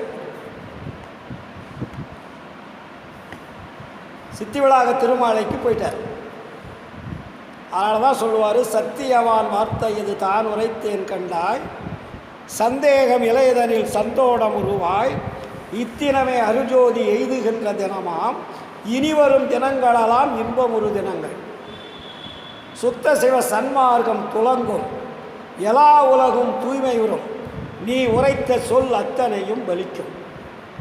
செத்தவர்கள் எழுந்து உலகில் திரிந்து மகிழ்ந்திருப்பார், திருவருட் செங்கோல் எங்கும் செல்லுகின்றதாமே. ஆண்டவருடைய ஆர்டர். நீ ஏன் பயப்படுற? அங்கே போனான்னா இங்கே போனான்னா, உங்கள்கிட்ட 5 வயல் வல்லபத்தை நான் கொடுக்க போகிறேன். 5 வயல் வல்லபத்தை பெற்றுட்டு நீ இஷ்டத்துக்கு விளையாடி மகிழ்க. உனக்கு அனுமதி இல்லாத இருக்கிறவழி தானே கஷ்டம். இந்த உலகத்தையே ஆளக்கூடிய அந்த சக்தியை, எனர்ஜியை, ஆற்றலை உங்கள்கிட்ட நான் ஒப்படைச்சிட்டுனா, நீ தான் நான் தான் நீ. அதை தான் வள்ளலார் ஆண்டவருக்கு சொல்கிறார் சித்திவளாக திருமாளிகளை. அப்போ தான் சொல்லுவார் கடைசியில், அங்கே போகிறவர், என் சாமி எனது துறை என்னுயிர் நாயகனார் இன்று நான் இருக்கும் இடத்தில் அமர்கின்றார். யார்? ஆண்டவர். இவர் கூப்பிடல, அவராக வரார். யார்? என் சாமி எனது துறை என்னுயிர் நாயகனார் இன்று நான் இருக்கும் இடத்தில் அமர்கின்றார். பின்சாரும் 2½ நாழிகைக்குள்ளே எனது பேருலத்தே கலந்து உலத்தே பிரியாமல் இருப்பார். தன் சாதி உடைய பெரிய தவத்தாலே நான் தான் சாற்றுகின்றேன். அறிந்ததிது சத்தியம் சத்தியம் சத்தியமே. டைம் கொடுத்துட்டார். 2½ நாழிகை என்பது 1 மணி நேரம். 1 மணி நேரத்துக்குள்ள நீ நானும் ஒன்றாய் விடுவோம். அப்போ தான் சொல்கிறாரு, அருஜோதி ஆனேன் என்று அரையப்பா முரசு, அருளாட்சி பெற்றேன் என்று அரையப்பா முரசு அடிச்சுன்னு இருக்கிறார்ல. மறுச்சார்பு தீர்ந்தேன் என்று அரையப்பா முரசு, மரணம் தவிர்த்தேன் என்று அரையப்பா முரசு. தெளிவாக சொல்லிட்டாரா? அப்போது நம்ம சத்திய ஞான சபை வழிபாடு இப்போ காட்டுவது தவறான வழிபாடு. வள்ளலாருக்கு அதில் விருப்பம் கிடையாது. வள்ளலாருக்கு பின்னாடி வந்தவர்கள் சமய மதவாதிகள் இருந்ததுனால அதில் இருக்கக்கூடிய அந்த ஐயர் ஒருத்தர் கூட இருந்தார், சபாபதி குருக்கள். அவர் பண்ண சூழ்ச்சி. வள்ளலார் அகவல்ல சொன்ன அந்த 8 திரைகளை வச்சு 8 திரைகளை மாட்டி 8 திரைகளை நீக்கி 7 திரைகளை நீக்கி இவர் வழிபாடு பண்ண ஆரம்பிச்சிட்டார். மக்களுக்கும் ஒன்றும் தெரியாது. கூட இருந்தவர் அவர் சொன்னால் அது கரெக்டாக இருக்குன்னு சொல்லிட்டு அப்படியே நினைக்கலையே நம்பி அதே பழக்கத்துக்கு வராங்க. அது தவறு. இது வழிபாடு என்பது கோயில் வழிபாடு அல்ல. இது சத்திய ஞான சபை வழிபாடு. இது சுத்த சன்மார்க்க வழிபாடு. கோயிலுக்கு தான் ஒரு பக்கமாக வழி இருக்கும். இது எல்லா இடங்களிலும் வழி இருக்கணும். ஆண்டவருக்கு எல்லா இடமும் அவருக்கு பொறுப்பு ஒன்று தானே. மொத்தம் உலகத்தில் 8 திக்குன்னு வச்சுங்க. கிழக்கு, மேற்கு, வடக்கு, தெற்கு, வடகிழக்கு, வடமேற்கு, தென்கிழக்கு, தென்மேற்கு 8 திக்கு. 8 திக்கில் இருக்கிறவங்களும் குவியணுங்க. இதுதான் என்னுடைய பேராசை. இந்த பிறவிக்குள்ளே ஏதாவது ஒரு மாற்றமும் வள்ளலாருடைய கொள்கையை உலக மக்களுக்கு தெரிஞ்சணும்னா இந்த சமய வழிபாட்டு முறை இதெல்லாம் தூக்கும். அதே மாதிரி நாகப்பட்டினம் குரூப் தர்மசாலையில் என்ன பண்ணிட்டான், அவன் வள்ளலார் ஒரு உருவத்தை வச்சு அதுக்கு வழிபாடு மாலை மரியாதைலாம் போட்டு அந்த காலத்தில் பண்ணிவிட்டு அதை இன்றைக்கி வெளியே அப்படியே இருக்குது. சாலையில் போய் பார்த்தீங்களே, தர்மசாலையில் வள்ளலார் என் படத்தையே வேண்டான்னார். நீ அவருக்கு ஒரு பொம்மை மாதிரி செஞ்சு அவரை வச்சு வழிபாடு பண்ணிக்கிட்டு இருக்கிறீங்க. சித்தி விளாகத்தில் ஜோதி வச்சுட்டாங்க. கருங்குழியில் ஜோதி வச்சுருக்காங்க, பக்கத்தில் ஒரு படம் வச்சுட்டாங்க. தர்மசாலையில் என்ன பண்ணுறாங்க, சாமிக்கு பூசை பண்ணுற மாதிரி பண்ணிகிட்ருக்காங்க, சமய சடங்கு மாதிரி பண்ணிகிட்ருக்காங்க. அது இந்த நாகப்பட்டினம் குரூப் அந்த காலத்தில் பண்ணது. அது அந்த ஆளும் செத்து போயிட்டான். அது ஒன்று ஆரம்பிச்சிட்டாங்கன்னா அதை அப்படியே பின்பற்றிட்டு வராங்க. அதை எடுக்க முடியல, தடுக்க முடியல. இதுக்கெல்லாம் காலம் வரும். எப்போ வரும்? உங்களை மாதிரி அருளாளர்கள் யாராவது வரணும். ஏன்னா அருள் பெற்ற வந்துட்டால் யார் சொன்னாலும் கேட்டு தானே ஆகணும்.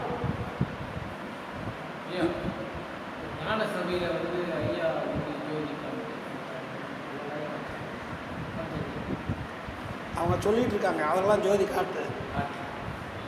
ஜோதி போய் என்னத்தை காட்டுற? அருட்பெருஞ்சோதி ஆண்டவர் வந்து அமர்வார். நீங்கள் வந்தீங்கன்னா அங்கே நீங்கள் அதை தினமும் வந்து வழிபட்டிங்கன்னா உங்களுக்கு அண்ணன் தம்பி ஆப்தர்கள் நண்பர்கள் சகோதரர் கிடைக்க லாபத்தை விட கோடி கோடி மடங்கு லாபம் கிடைக்குன்னு எழுதிட்டு போயிட்டார். கோயில் மாதிரி எதுக்கு அவர் ஸ்க்ரீனை நீக்கி ஜோதி காட்டுவாரான்னா? கிடையாது. அவர் ஜோதி தரிசனம் காட்டல. இவங்க காட்டின மாதிரி பேசிக்கிட்டாங்க. அது அப்போ தானே அதை பண்ண முடியும். சமயவாதிகளுடைய சூழ்ச்சி. அருட்பாவில் எந்த இடத்துலையுமே வள்ளலார் நான் ஜோதி தரிசனம் காட்டினு வரல. இப்போ சத்தியஞான சபையை அற்புத பத்திரிகைலாம் எழுதியிருக்காரு. என்ன எழுதியிருக்காரு? அருட்பெருஞ்சோதி ஆண்டவர் சித்தி வெளிப்படும் வரைக்கும் இதை இப்படி பாதுகாக்கணுன்றார். சித்தினா என்ன? மரணமில்லா பெருவாழ்வு வள்ளலார் அடைஞ்சிட்ருப்பாடு ஆண்டவர் அவரும் உள்ள வருவாங்க. ஞான சபையில் தான் அடையணும். இவங்க ஒழுக்கமாக கரெக்டாக இருந்தால் வள்ளலார் ஞான சபைக்குள்ளே தான் வருவார். ஞான சபைக்குள்ளே ஆண்டவர் வந்து உட்காந்துருவார். ரெண்டு பேரும் ஒளிமயமாக இந்த உலகத்துக்கு முழு அங்கீகாரத்தோடு செயல்பட்டு இருப்பாங்க.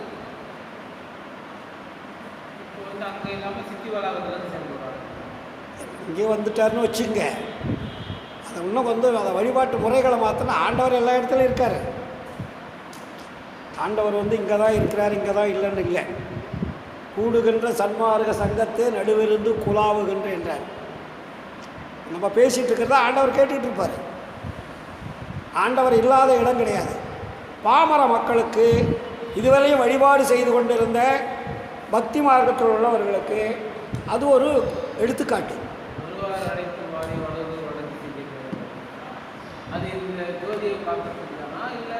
அதனால் அந்த பாடலை நல்லா கவனிங்க.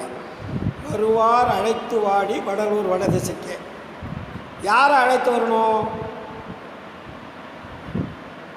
வந்தால் அடுத்த வரி பார்க்கணும். வந்தால் பெறலாம் நல்ல வரமை. யார் வந்தால் நல்ல வரம் கொடுப்பார்? அருட்பெருஞ்சோதி ஆண்டவர். அப்போது நான் சொல்கிறேன், ஆண்டவரை கூப்பிட்டா அங்கே வருவாருன்றார் வள்ளலார். அவர் வந்தால் தானே நீங்கள் வரமாக பெற முடியும். ஆண்டவரே வரலன்னா உங்களுக்கு வரம் கொடுக்குறது யார்? அதனால் வருவார் அழைத்து வாடி வடலூர் வடதிசைக்கு. வந்தால் பெறலாம் என்ன நல்ல வரமே. அவர் வந்தால் நீங்களும் வரலாம். ரெண்டு பக்கமும் சொல்கிறார். ஆண்டவர் வந்துட்டார், நீங்கள் எல்லாம் வாங்கன்றதும் ஒன்று. ஆண்டவரை வந்தால் தானே நீங்கள் வர வாங்க முடியும். இந்த சாப்பாடு இருந்தால் தானே சார் சாப்பிட முடியும்.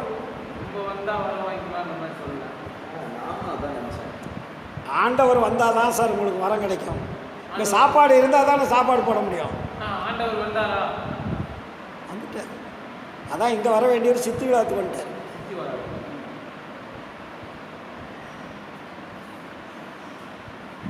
அதனால் பேருபதேசம் சொல்கிறார் இல்லையா, இதுவரையில் இருந்தது போல் இனியும் வீண் காலம் கழிக்க அழுதீர்கள். ஆண்டவர் வருகின்ற தருணம். நான் உள்ளே போவேன், உள்ளே போகிறேன், பார்த்து அவநம்பிக்கை அடையாதீர்கள். அப்படி பார்த்து அவநம்பிக்கை அடைந்து திறந்து பார்த்தாலும் வெறு வீடாகத்தான் இருக்கும்.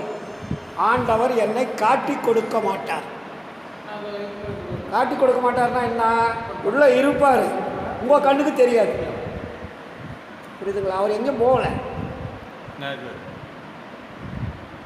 ஏன்னா நம்ம கண்ணுக்கு தெரியாது.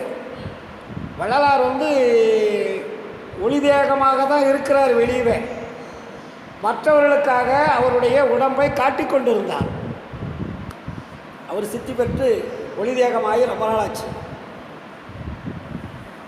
அதனால தான் நீங்கள் இது பார்த்து அவநம்பிக்கை கிடையாதுன்னு சொல்லிட்டாரா. அதுக்கப்புறம் என்ன சொல்கிறாரு, கடவுள் ஜோதி முன்னிலையில் விளங்குவதாக பாவனை செய்யுங்கள், இதுவரையில் இருந்தது போல் உருவ வழிபாடெல்லாம் பண்ணாதீங்கன்றார்.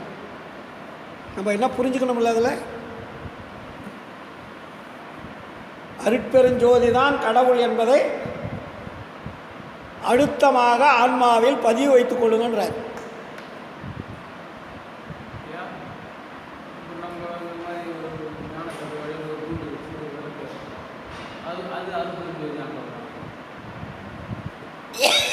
அதாவது இது புறத்தோற்றம்.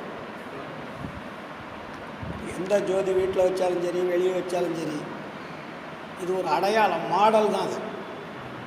அதில் கடவுள் இருக்காரா அப்படின்னா, பிரகாசமான வெளிச்சத்தை கொடுக்கறதுக்கு ஒரு ஒளியை நமக்கு அறிமுகப்படுத்துகிறார்.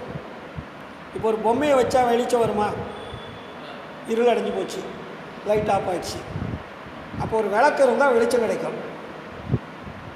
நீங்கள் மற்ற தெய்வங்க பொம்மை வச்சுருந்தா பொம்மை வெளிச்சம் கொடுக்குமா?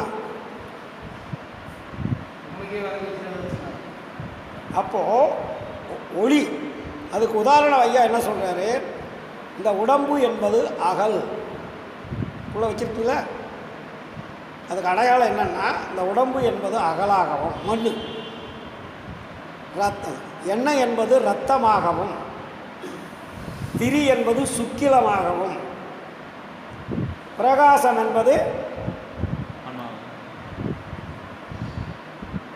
நம்மளுடைய வெளிச்சம். கிறிஸ்டர் அகல், அகல் வந்து பஞ்சபூதம் அதில் வரல, 4 தான் சொல்லுவார். அது காற்று தான், வெட்ட வெளியில் இருக்குல்ல, அதில் பஞ்சபூதம் அடங்கினது தான். அகல் என்பது உடம்பு சார், ரத்தம் என்பது எண்ணெய், சுக்கிலம் என்பது திரி, பிரகாசம் என்பது ஆன்மா. 4. அப்போ வெளியில் தானே அதெல்லாம் இருக்கும், வெளியில் நம்ம கூட இருக்குது.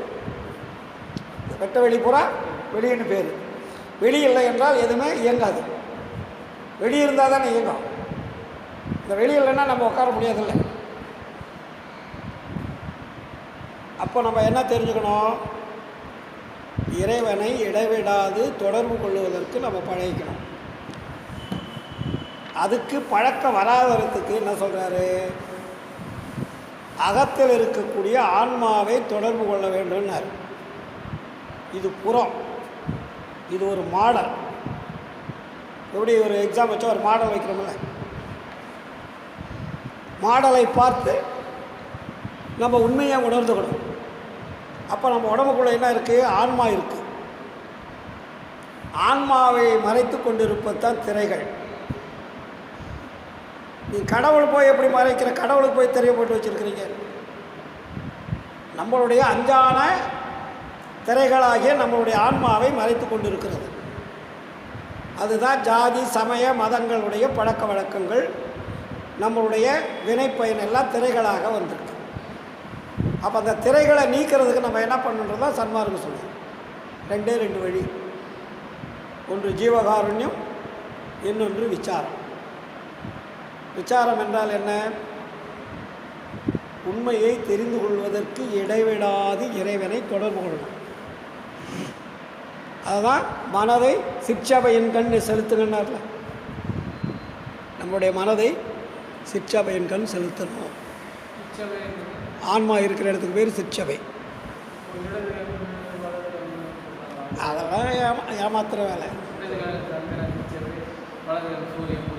எல்லாம் இந்த சன்மார்க்கு பண்ணுற வேலை, எல்லாம் காசு சம்பாதிக்கிற வேலை. வள்ளலாறு அருட்பாவில் தெளிவாக எல்லாத்தையும் எழுதிட்டார். சந்தேகத்துக்கு இடம் இல்லாமல் எழுதி வச்சுருக்கார். அதை படித்து நம்ம புரிஞ்சுக்கணும், அவ்வளோதான். எங்கேயாவது இடது பக்கம் காத்துகள் வலது பக்கம் காத்துகள் எழுதியிருக்காரா?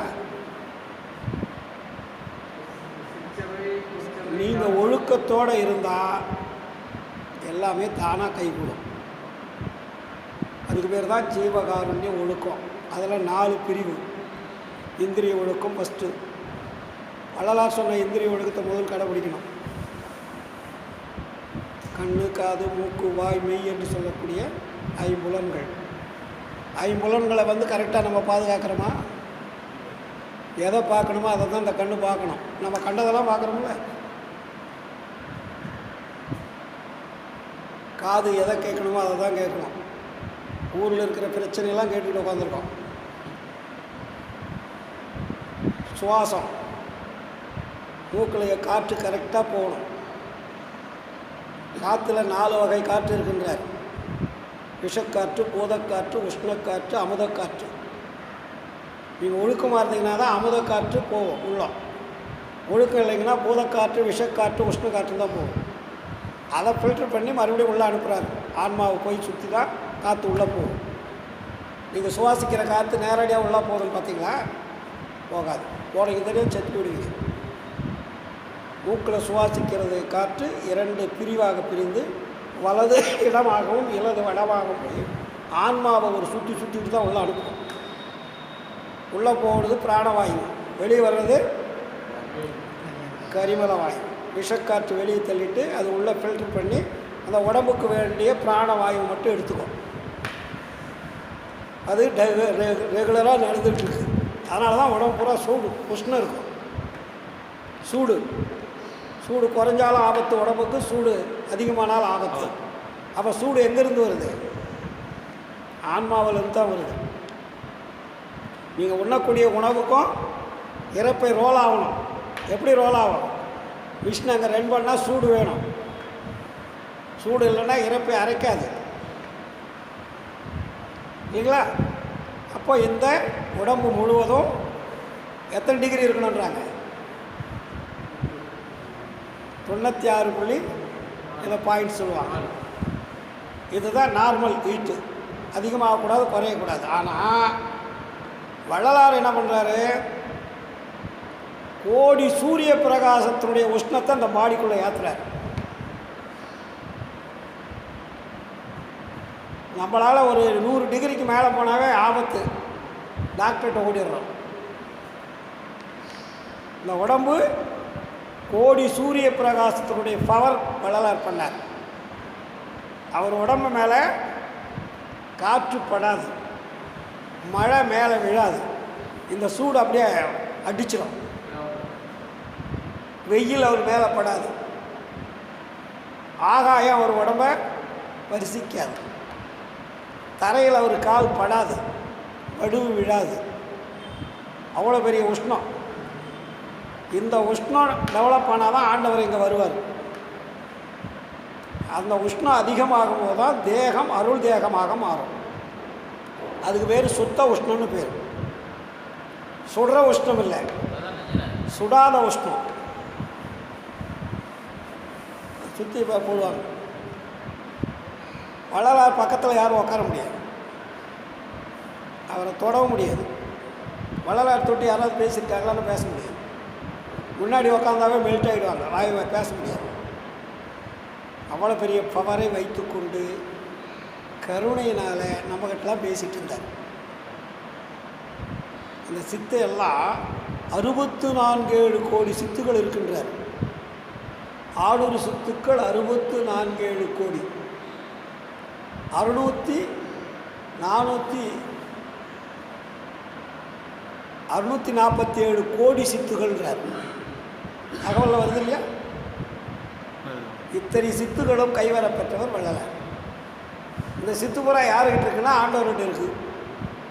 ஆண்டவர்கிட்ட இருக்கிற சித்துப்புறா இவருக்கு வருது. அதனால தான் ஆண்டவர் வேறு அல்ல, வள்ளலார் வேறு அல்ல. அருட்பெருஞ்சோதி ஆண்டவரும் வள்ளலாரும் சேம், மாற்றம் கிடையாது. அதனால் நம்ம வட்டிலே போட்டார்ல, காற்றாலே புவியாலே ககன மதனாலே கடலாலே புனலாலே கதிராதியாலே கூற்றாலே கொலைக்கருவியாலே பிறரை இயற்றும் கொடும் செயல்களாலே வேற்றாலே எஞ்சான்றும் அழியாதே விளங்கும் மெய்யளிக்க வேண்டும் என்றேன் விரைந்தளித்தான் எனக்கு.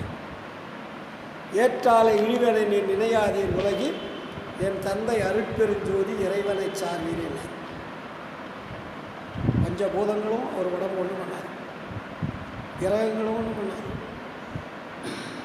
வேறு ஏதாவது சயின்ஸ் கண்டுபிடிச்சி அணு ஆயுதங்கள் கண்டுபிடிச்சாலும் ஒன்றும் பண்ணாது. அதான் வேற்றாளன்னு போட்டார். நீ இன்னும் அழிக்கிறதுக்கு எதை கண்டுபிடிச்சாலும் என்னை ஒன்றும் பிடுங்க முடியாதான்ட்டார். அவ்வளோ பெரிய ஒரு ஆற்றலை படைத்தவர் ஆண்டவர். எப்படியோ அப்படி தான். இது மாதிரி நிறைய விஷயங்கள் இருக்குது. வேறு என்ன?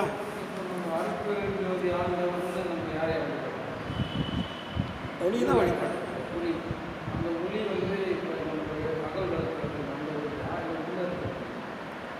நீங்கள் புறத்தில் ஒளியை பார்த்து பார்த்து பழகிட்டிங்கன்னா உங்கள் மனசு அகத்துக்கு போயிடும். இப்போ நான்லாம் இப்போ எல்லோரும் வடலூரில் ஜோதி தரிசனம் பார்க்க போனாங்கல்ல, நான் போக மாட்டேன். நான் ரூமில் தான் இருப்பேன். மாதம் போகிறேன்ல, போகிறவங்கள போய் அனுப்பிவிடுவோம், போய் பார்த்துட்டு வாங்க. நான் போக மாட்டேன். நான் ஒரு 10 வருஷம் புறத்தில் ஜோதி வச்சு வழிபாடு பண்ணேன். எங்கள் வீட்டில் இன்றைக்கி எரியும். ஆமாம், இப்போ அகத்தில் இருக்கிற ஜோதி தான் பார்க்கணும். நான் அந்த ஜோதி எங்கள் வீட்டில் விளக்கு இருக்கு, பசங்கள்லாம் வழிபாடு பண்ணுவாங்க. நான் பண்ண மாட்டேன். ஏன்னா நமக்கு தெரியும் எங்கே பார்க்கணும், எங்கே போகணும்னு நமக்கு தெரிஞ்சிருப்பாடே.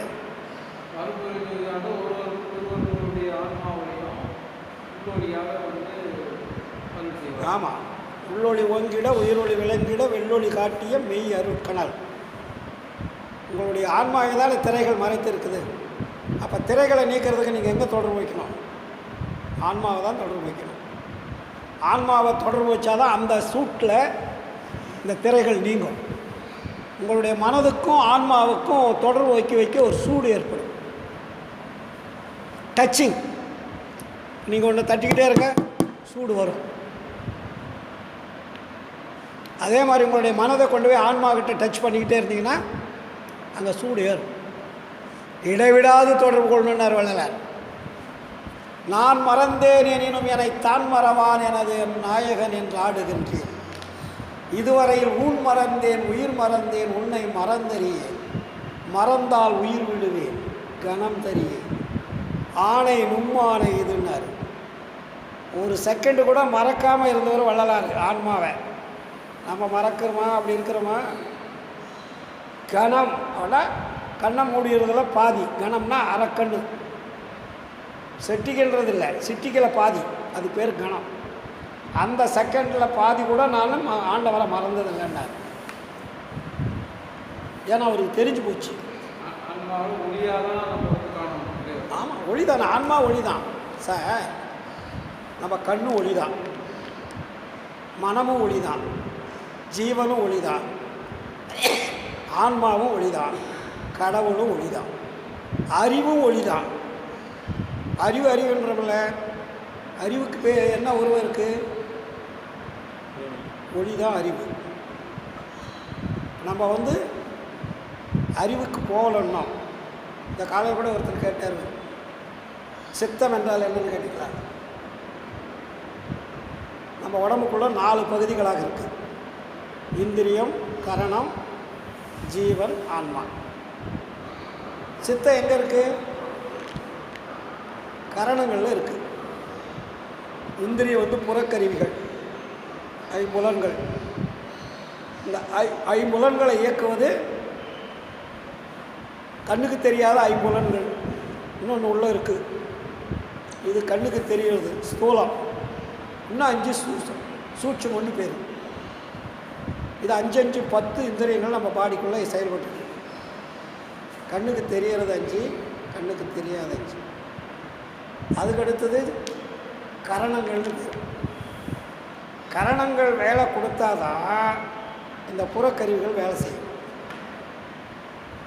கரணங்கள் என்பது என்ன? மனம், புத்தி, சித்தம், அகங்காரம் என்று சொல்லக்கூடிய 4 பகுதி அங்கே இருக்குது. மனம் என்பது, அந்த மனதும் ஒளிதான், புத்தியும் ஒளிதான், சித்தமும் ஒளிதான், அகங்காரமும் ஒளிதான்.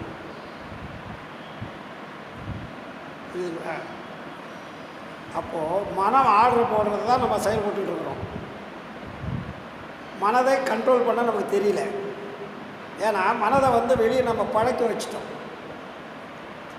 மனதை வெளியில் போய் பழகிட்டோம்ல. கோயிலுக்கு போய் பழகிட்டோம், 4 பேரை பார்த்து பழகிட்டோம், எல்லாத்தையும் பார்த்து பழகிடுச்சு மனம். அப்போ மனம் ஆர்டர் போடுறது தான் நம்ம செஞ்சிட்ருக்குறோம். அப்போ நீங்கள் மனதை எப்படி அடக்குவீங்க அப்படின்னா, தியானத்தினால் அடக்க முடியாது,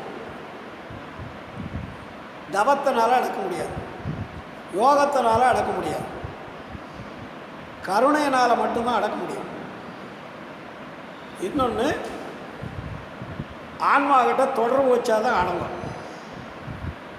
ஆன்மாக்கிட்ட மனம் தொடர்பு வைக்காத இருக்கின்ற வரையில் நீங்கள் எவ்வகைதான் தவம் செய்யணும், மெய்தறிதான் தெய்வம். நீங்கள் தனியாக உட்காந்துட்டு கண்ணை மூடிக்கிட்டு இரவு பகலாக தவம் பண்ணிங்கனாலும் வேலையாகாது. உங்களுடைய உணர்வை கொண்டு போய் அங்கே வைக்கணும். உணர்வு தானே. இப்போ மனம் இருக்குது, மனதை கொண்டு போய் நீங்கள் ஆன்மாவில் ஒரு ஒளி எரிகிற மாதிரி, அதுக்கு தானே தெளிவாக எழுதியிருக்காரு. ஆன்மா இருக்குதுன்றது ஒரு யோகம், உங்களுக்கு கண்ணுக்கு தெரியாது, ஆனால் அது இயங்குதுன்றது தெரியுமில்ல. ஆன்மா இல்லைன்னா பாடியே கிடையாது, உடம்பே இயங்காது. ஆன்மா வெளியே போச்சுன்னா செத்த பிணம் தானே நீங்கள். அப்போ அது இருக்கிற வெளியே ஆன்மா என்பது ஒளி என்பது இயங்கி கொண்டு இருக்குதுன்னு புரியுது இல்லை. கண்ணுக்கு தெரியாட்டியும் கூட ஒரு உணர்வு புரியுது இல்லை. ஆன்மா இல்லைன்னா உடம்பு இல்லைன்னு தெரியுது இல்லை. அப்போ அந்த ஆன்மாவை இருக்கிற மாதிரி நீங்கள் அங்கே ஒரு ஜோதி இருக்கிற மாதிரி நினச்சிக்கோங்க, மனதை அங்கே நிறுத்துங்க. சார் இந்த பையனை போடுதுன்னு பார்த்துக்கிட்டே இருந்தீங்கன்னா என்ன, உங்கள் மனது பையன் மேலே தான் போகும். ஒரு காதலியை நினச்சிக்கிட்டே இருங்க, அவள் எங்கே இருந்தாலும் மனசு அங்கே தான் போகும், மனம் மாறாது. ஒரு பொண்ணை காதலிச்சிருங்க, உங்களை விட்டுட்டு போயிட்டாங்க, ஞாபகம் பூரா எங்கே இருக்கான், அந்த பொண்ணு மேலே தான் இருக்கும். சாப்பிட முடியாது, பசி எடுக்காது, படுக்க முடியாது, தூக்கம் வராது. அப்போ எண்ணங்களெல்லாம் எங்கே போவோம், அங்கே தான் போவோம். அதே மாதிரி உங்களை இயக்கக்கூடிய நாயகனை நீங்கள் தொடர்பு கொள்ளுங்கள். தூங்குவனோ என் துறை வருமோ தருணம் இதில் தூக்கமும் தான் வருமோ, வள்ளலார் சொல்கிறார். நீ தூங்குறது கூப்பிடல, நான் தூக்குவேனா, ஏன்னா என் துறை வரும் தருணம், என்னுடைய காதலன் வரான்றார். இங்கு நீ நான் தனித்திருக்க வேண்டும் ஆதலினால் என்னுடைய தூக்கமெல்லாம் நின்னுடையதாக்கி ஏங்கலர புறத்தே போய் தூங்குக நீ தோழி. தூங்காதே விழித்திருக்கும் சூது அறிவித்து எனையாண்ட துறையே. கடவுளை நீங்கள் உண்மையாக நினச்சிட்டிங்கன்னா உங்களுக்கு தூக்கம் வராது சார். தூங்குனீங்கன்னா கடவுளை நினைக்கலன்னு அர்த்தம். நீங்கள் தூங்குறீங்கன்னா நீங்கள் ஒன்றும் கடவுளை நினைக்கல அப்படின்னு புரிஞ்சுக்கலாம், வேறு யாரும் சொல்ல வேண்டியதில்லை. தூக்கம் வரக்கூடாது. ஆகாரம் வரை மைத்துன வீசம், தூக்கம் அரிக்கால், பயம் ஜீரோன்னார். தூங்குறது எப்போ, வேலை அதிகமாக சேர்ந்தால் ஒரு டயர்டுக்கு ஒரு 2 மணி நேரம் 3 மணி நேரம் தூங்கலாம். அது கூட விழிப்புணர்வோடு தூங்கணும். முரட்டு தூக்கம் குரட்டை விடுற மாதிரி தூங்கக்கூடாது. நீங்கள் உண்மையான இறைவன் யாருன்னு தெரிஞ்சு அவர்கிட்ட தொடர்பு வச்சிங்கன்னா தூக்கம் வருமா சார்? நீங்கள் ஒரு கடையில் ஒரு முதலீடு போட்டு வியாபாரம் ஆகலைன்னா எவ்வளோ கஷ்டப்படுறீங்க, ஒரு வேலைக்கு போனால் எவ்வளோ கஷ்டப்படுறீங்க, அது மேலே அதை முடிகிற வரையும் தூக்கம் வருதா? அதே மாதிரி இங்கே தொடர்பு வைங்க சார். நான்லாம் முரட்டு தூக்கம் தூங்கி ஒரு 30 வருஷம் ஆச்சு, தூக்கமே வராது. எந்த நேரம் ஃபோன் பண்ணாலும் என் ஃபோன் எடுத்துருவேன். சின்ன ஒரு குண்டூசி போட்டாலும் அப்படியே எழுந்திரிச்சிடுவேன். டயர்டுக்கு தான் படிப்பேன். இப்போ எனக்கு 2-3 நாளாக ரவுண்ட் அடித்து நீங்கள் சொல்லி உங்களெல்லாம் பார்க்கணுமேன்றதுக்காக வந்தேன். வேறு யாரோ லோக்கல் சொல்லி தான் வரமாட்டேன். அவங்களுக்கு டயர்டு இருக்குது.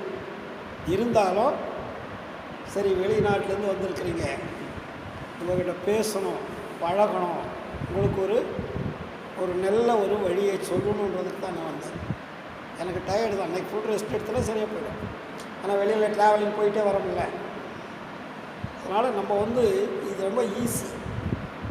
ஏன்னா நம்ம எதையுமே விட முடியாதுன்னே நம்ம பழகிட்டோம். எதை எடுத்தாலும் நம்மளால் விட முடியாதுன்ற மாதிரி ஒரு பழக்கம் நம்மகிட்ட வந்துருச்சு. விட்டதுனால உங்களுக்கு என்ன சார் லாபம் தானே வரும், விடாத இருக்கிற லாபம் கிடையாது. வள்ளலார் சொல்கிறார் இல்லையா, விட்டதினால் வந்த லாபம் தான். என்னை ஆண்டவர் ஏறாத நிலைமையை ஏற்றி வைத்திருக்கிறார். செத்துட்டு பாடு எல்லாம் விட்டுட்டு தானே போக போகிறீங்க. இருக்கிற வெளியும் விட முடியலன்றீங்க. மரணம் வந்துருச்சுன்னா எதை தூக்கிட்டு போக போகிறீங்க? இறந்தவரை எடுத்திடும்போது அதற்றுகின்ற உலகீர் இரவாத பெருவரை நீர் ஏனிடைய மாட்டீர். மறந்திருந்தீர் பிணி மூப்பில் சம்மதமோ உமக்கு, மறந்தும் இதை நினைக்கும் நல்லோர் மனநெடுங்கும் கண்டாய். சிறந்திடு சன்மார்க்கம் ஒன்றே பிணி மூப்பும் மரணம் சேராமல் தவிர்த்திடுங்கால் தெரிந்து வன்மெனீங்க. பிறந்த பிறப்பு இதில்தானே நித்திய மெய்வாழ்வு பெற்றிடலாம் பேரின்பம் உற்றிடலாம் விரைந்த. வேறு இந்த அம்மா ஒன்று உட்காந்து ஓடி போட்டு பாருங்க. நான் கொஞ்சம் கடுமையாக பேசுகிறதாலும் போயிடுச்சு. அவங்களாம் சமயத்திலேருந்து மாற முடியாது.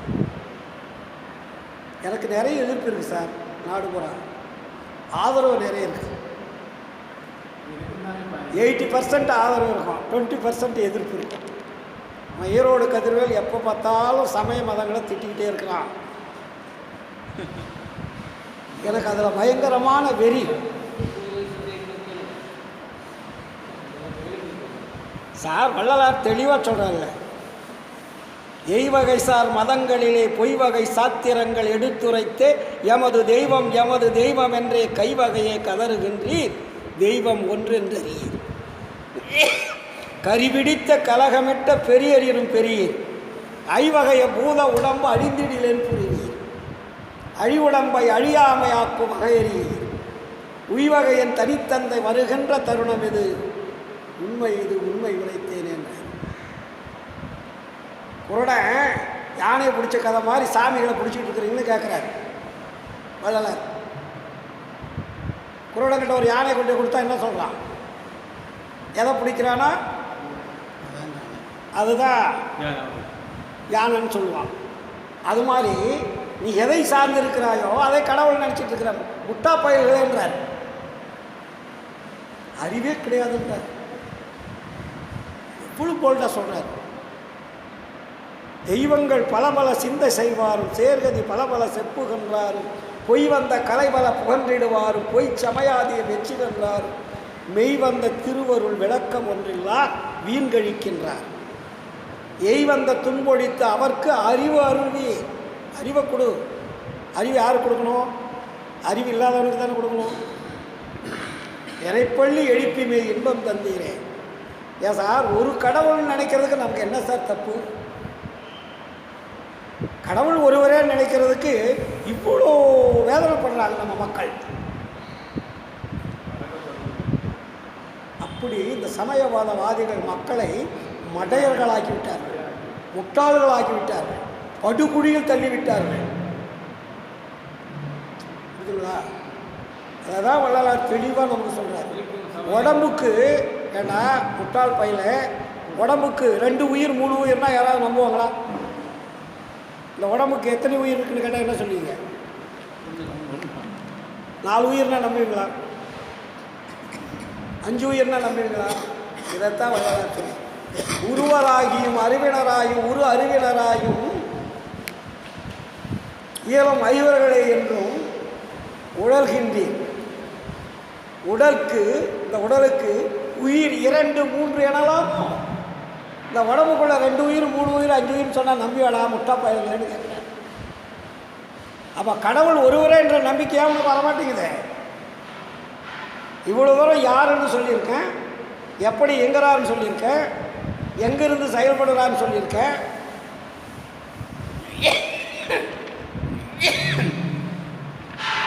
மற்றவர்கள் சொல்லிய கடவுள் வேறு, நான் சொல்லிய கடவுள் வேறு.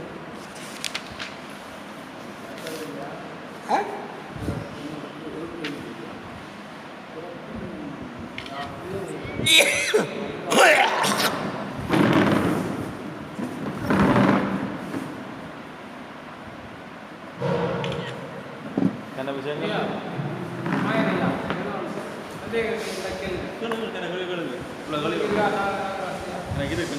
இந்த ஆப்பர்ச்சுனிட்டி கிடைக்காது.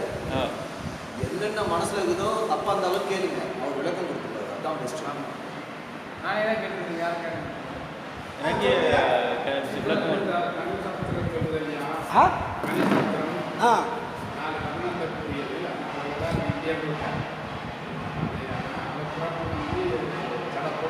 இதுதான் நல்லதுன்னு சொல்கிறார். அது தெரியும்.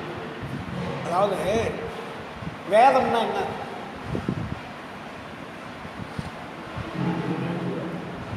மறைபொருள்னு பேர். உண்மை சொல்லாத வேதம்.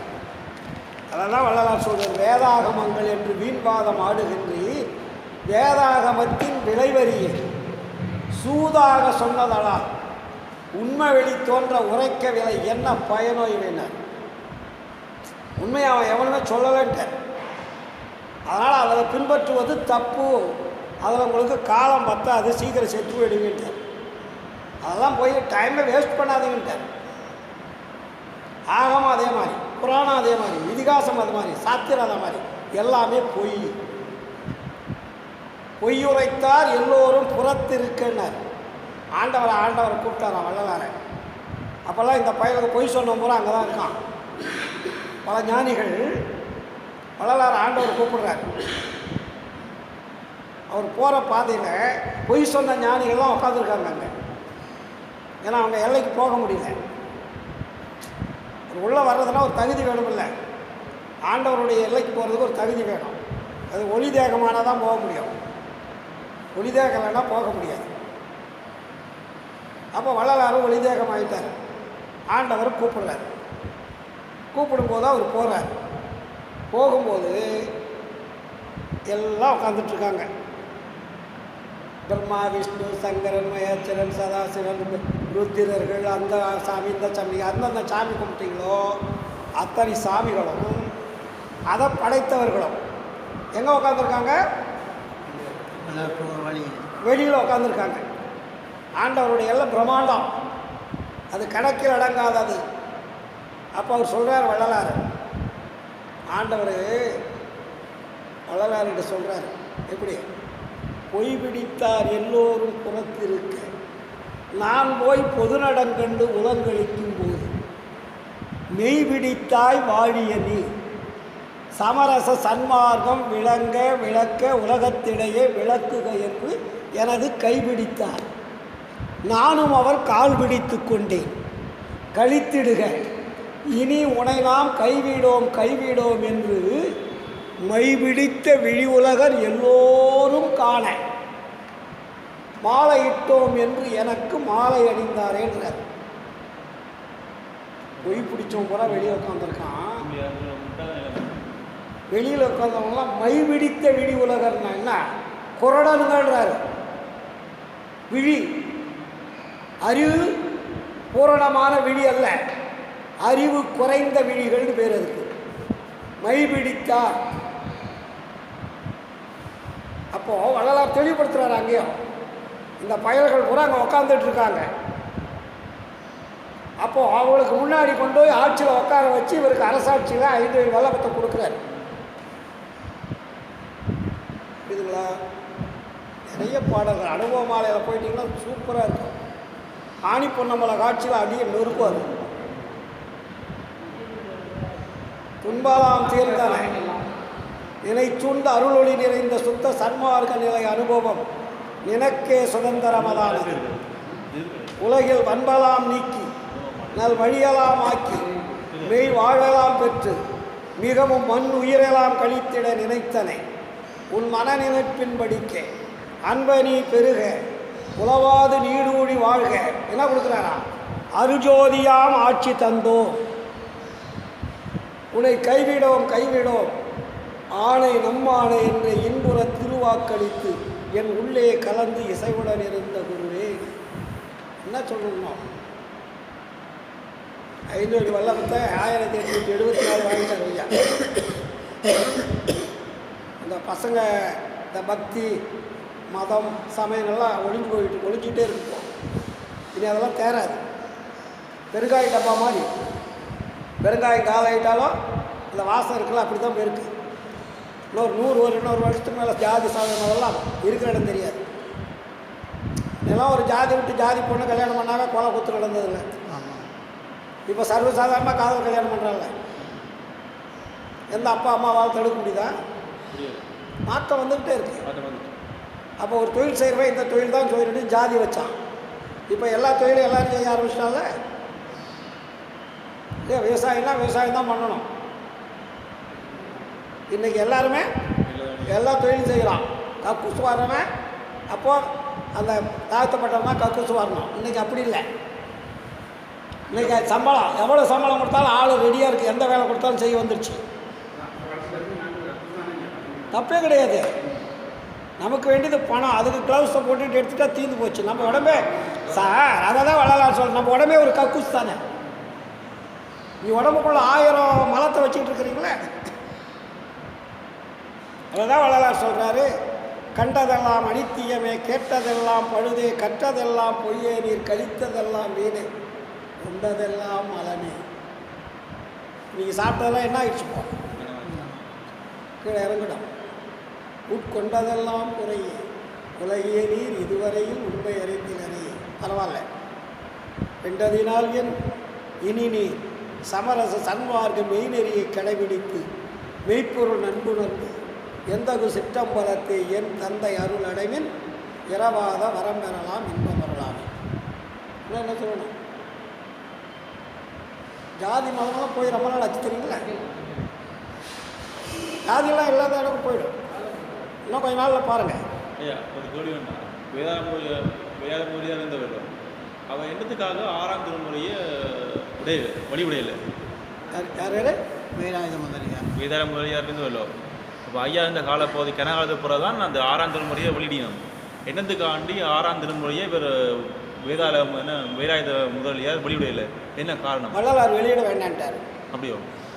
அதாவது இப்போ காலம் சரியில்லை. அப்போ வந்து சமயவாதங்கள்லாம் ரொம்ப பயங்கரமான மோதல் இருக்குது. வள்ளலாரே குவாற்று எழுத்தானுங்கள நீதிமன்றத்துக்கு வள்ளலாரை எழுத்த கூட்டம் தானே. அப்போது 5 திருமுறைகள்லாம் எழுதி அவங்க கேட்ட மாதிரி கொடுத்துட்டாரு. புக்கை ரிலீஸ் பண்ணிட்டாங்க. இதையும் கேட்டாங்க. வள்ளலார் இப்போ வேண்டான்ட்டார். வள்ளலார் சித்தி பெற்ற பிறகு 5-6 வருஷம் கழித்து தான் அது வெளியிட்டது. ஏன்னா மக்களுடைய மனநிலை அப்போ சரியில்லை. இவனுங்களே புரிஞ்சுக்கலையே. வேலாயுத முதலியார் சன்மார்க்கம்னா என்னன்னு தெரியல சார். இன்றைக்கும் வள்ளலார் அவருக்கு பட்டம் கொடுத்தார். உபய கலாநிதி பெரும்புலவர்னு வள்ளலார் தான் அவருக்கு பட்டமே கொடுக்குறாரு. புலவர் அவர். அதுக்கு பட்டம் வள்ளலார் கொடுக்குறாரு. உபய கலாநிதி பெரும்புலவர் அவருக்கு பட்டம். அதனால தான் வள்ளலார் சொல்லார், இடம் முண்டங்களா கட்டமும் கடந்தேன் கவலை விட்டொழித்தேன் பிறவி சட்டமும் கிழித்தேன் பட்டமும் தரியேன் கட்டமும் தரியேன். எனக்கு பட்டம் வேண்டாம், ஒன்றும் வேண்டாம். பட்டம் எதுக்கு? இறைவன் கொடுக்கணும் பட்டம். சாகரவங்களுக்கு என்ன பண்ணுறது? சட்டமோ திட்டமோ பட்டமோ இறைவன் கொடுக்கணும். நமக்கு வந்து பெரியவர் பெரியவர் என்று போற்றவும் ஆசை இல்லை, சிறியவர் சிறியவர் என்று என்னை தூற்றவும் ஆசை இல்லைன்னார். வள்ளலார் ஒரு பெரிய கிரேட்டுங்க. அருட்பெருஞ்சோதி ஆண்டவர் எப்படி செலக்ட் பண்ணார் பாருங்க. அதுதான் ஏண்டாயா இப்போ உதாரணத்துக்கு நீங்கள் எடுத்துக்கொண்டீங்கன்னா இந்த மக்கா மதினாவெல்லாம் வந்து ஒரு வழியாக தான் கிடக்குது. வழியாக நல்ல துப்புரவாக வச்சுக்கணும். அதே போல் இந்த நாட்டில் தமிழ்நாட்டில் வந்து ஒரு பிறந்த வள்ளலார் அந்த ஐயா அந்த இப்போ நாணய சபையெல்லாம் பார்த்தீங்கன்னா அதுலேருந்து ஒரு துப்புரவு இல்லாமல் ஒரு என்ன சொல்கிறது குப்பையாக கிடக்குது. அதை இப்போ இங்கே பார்த்தீங்கன்னா இப்போ உங்களை போல சன்மாதிக்கெல்லாம் இங்கே கிணப்பிரிக்கணும்.